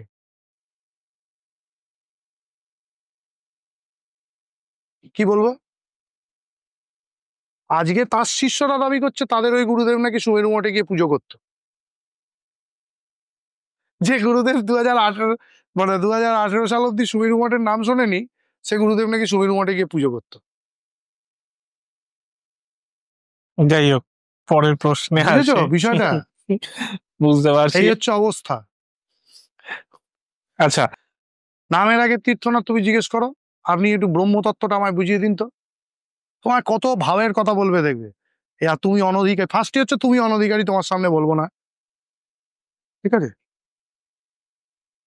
মানে তারপরে ওটা তো বলবে আছে। তোমাকে দীক্ষা নিতে হবে, তারপর বলবে এই, তারপর বলবে ওই গুপি গাপি দিয়ে, তারপর লাস্টে বলবে আসলে এগুলো তো সাধন ভোজন করতে হয়, উচ্চ স্তরের ব্যাপার।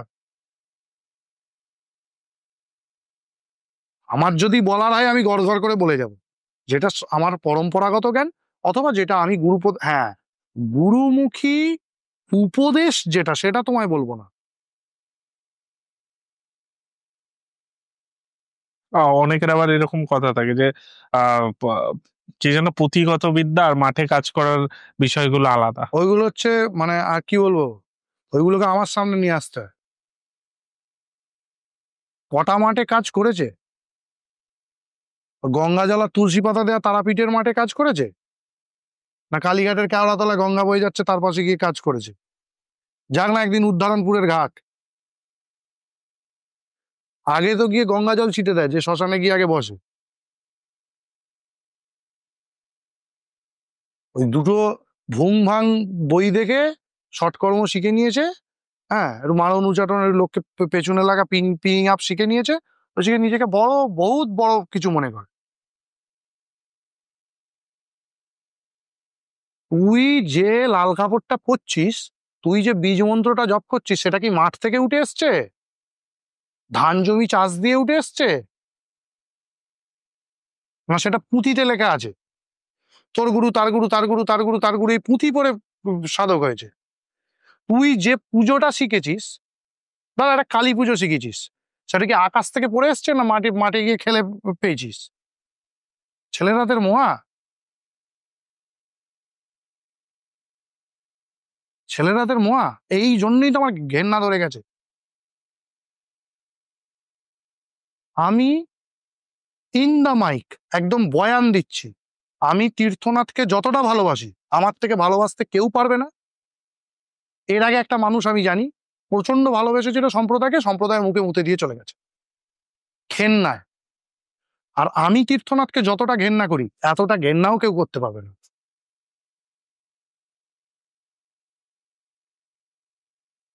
বুঝেছো? আমার ভালোবাসা আর ঘৃণা দুটো হচ্ছে একদম সমান পর্যায়ে এই সম্প্রদায়ের জন্য।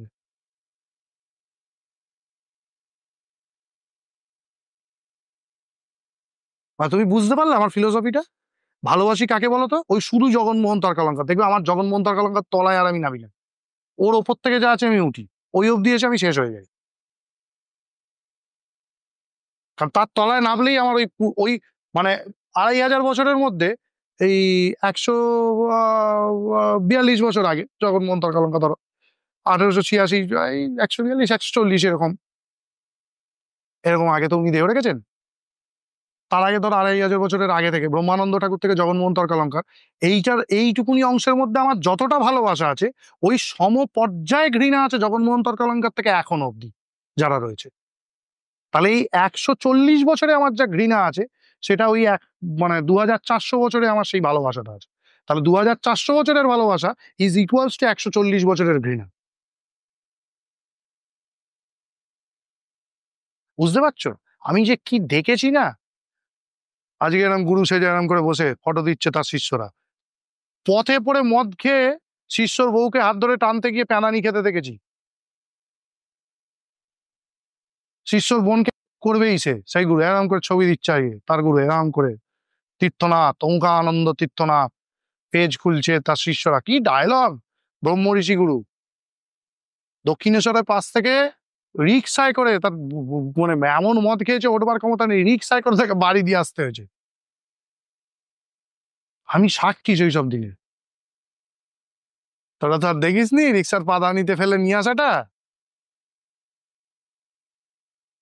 ওটা আমি দেখেছি। আচ্ছা, এই বিষয়ে আর আমরা এগোচ্ছি না, এটা কন্ট্রোভার্সি এখানেই শেষ করি। আর একটা প্রশ্ন, তুমি অনেকদিন আগে আমাকে বলেছিলে তীর্থনাথের খাতা, এই হ্যাঁ, এই বিষয়টা কথাটা কি? বারবার আসে হ্যাঁ, ইদানিং কালে, ফেসবুকের বিভিন্ন পোস্টের মাধ্যমে এই ব্যাপারটা খুব, একজন জনৈক ব্যক্তি এই খাতাটা ভাঙিয়ে খাবেন বলে, হ্যাঁ, তিনি বলেছেন আমি উপকার করেছি সকলের। আদৌ তিনি উপকার করেনি, কারণ উপকারটা হয় বিনা পয়সা।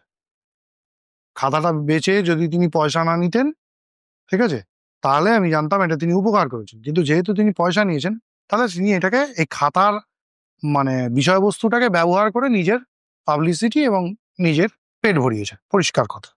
ঠিক আছে? তো সেই জন্য তীর্থনাথের খাতা, খাতা কুল, খাতা সম্প্রদায়, এসব নানা রকম কথা বলছে। তীর্থনাথের খাতা হচ্ছে 1979 সালের বৈশাখ মাস, মানে বাংলার 1386 সালের বৈশাখ মাসে এই তর্কালঙ্কার মশাইয়ের যিনি নাতি ছিলেন মিহির কিরণ ভট্টাচার্য, পরমানন্দ তীর্থনাথ, তিনি তার এক শিষ্য ছিলেন গণেশচন্দ্র ভট্টাচার্য, তাকে দিয়ে একটা দীক্ষার খাতা লেখান।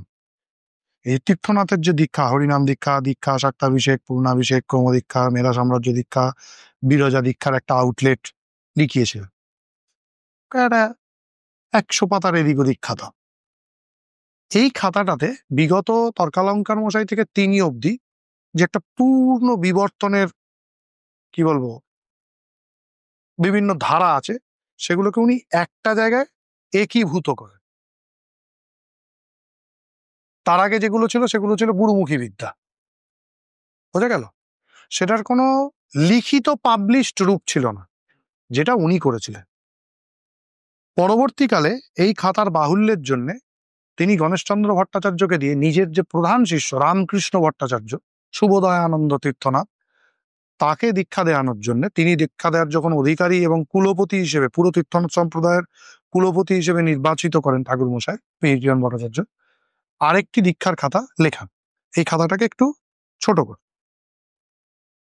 সেই খাতাটি লেখা হয় ওই 1386 বা 1979 সালেরই 28শে কার্তিক শুরু করেন লেখা, আর 20শে পৌষ লেখাটা শেষ হয়।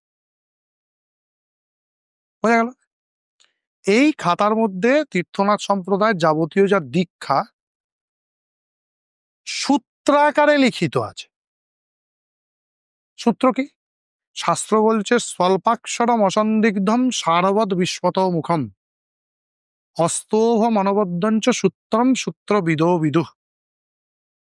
অল্প অক্ষরের মধ্যে, অল্প কথার মধ্যে অনেক কিছুকে বুঝিয়ে দেওয়ার নাম হচ্ছে সূত্র। ঠিক আছে? এই সূত্রাকারে এই খাতাটি পুরো লিখিলেন উনি। তখন আমি গণেশচন্দ্র ভট্টাচার্যের খুব কাছের একজনের থেকে শুনেছি যে গণেশবাবু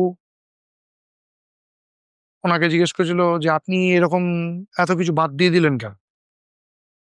বলেছিল গণেশ ঠাকুর মশাই নাকি বলেছিলেন, আমার শোনা কথা, জানি না, যে যা দিন আসছে এই নিয়ে ব্যবসা হবে, 1 নম্বর। 2 নম্বর কথা হচ্ছে, ছোট করে বলতে গেলে এলোমেলো করে দেওয়া, লুটে পুটে খাই।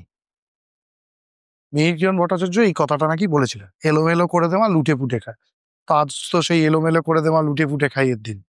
ওনার মতো ত্রিকালজ্ঞ মহাপুরুষ যা করে গেছেন সেটাই কিন্তু এখনো অবধি চলছে। দ্বিতীয় কথা, এই খাতার গুরুত্ব কি? এই খাতার গুরুত্ব হচ্ছে, যারা এই খাতাকে ভুল ঠিক যাই চ্যালেঞ্জ করুক, প্রকৃত তীর্থনাথের সাধক ব্যতীত কোনো ব্যক্তি যারা ওই কোর্স শেষ করার আগেই গুরু হয়ে পড়েছে, তারা কোনোদিনই ওই খাতার ভুল ঠিক বা খাতার ভেতরের জিনিস কিন্তু বুঝতে পারবে না। তৃতীয় কথা হচ্ছে, এই 1979 সালের আগে আজও অবধি আমি তীর্থনাথ ব্যতীত একটা সম্প্রদায়ও দেখিনি যাদের কোনো কংক্রিট দীক্ষা দেওয়ার খাতা আছে। কংক্রিট খাতা মানে এরকম আর একটা দ্বিতীয় খাতা কেউ একটা সম্প্রদায় একটা বার করে দেখাবে, এই দেখো আমাদের একটা এরকম কংক্রিট দীক্ষা থেকে বিরজা অবধি একটা খাতা আছে, কংক্রিট, জল দেয়া জিনিস না, পাবে না। আচ্ছা শুভম দা, বাঙালির এই যে বাকি তান্ত্রিক কুল, এর থেকে তীর্থনাথ সম্প্রদায় কতটা আলাদা? বাংলায় এখন গিরি, ভারতী, পুরী আর যা যা সম্প্রদায়, আনন্দনাথ, নাথ, যত সম্প্রদায় দেখো, তাদের যে মাথাগুলো রয়েছে, শাম্ভবীনাথ, বিভিন্ন রকম রয়েছে, তাদের যতগুলো গুরু আছে এখন, মানে রিনাউন্ড সোকল্ড গুরু আছে, প্রত্যেকেই হচ্ছে এই তীর্থনাথ গুরুদের অনুগৃহীত।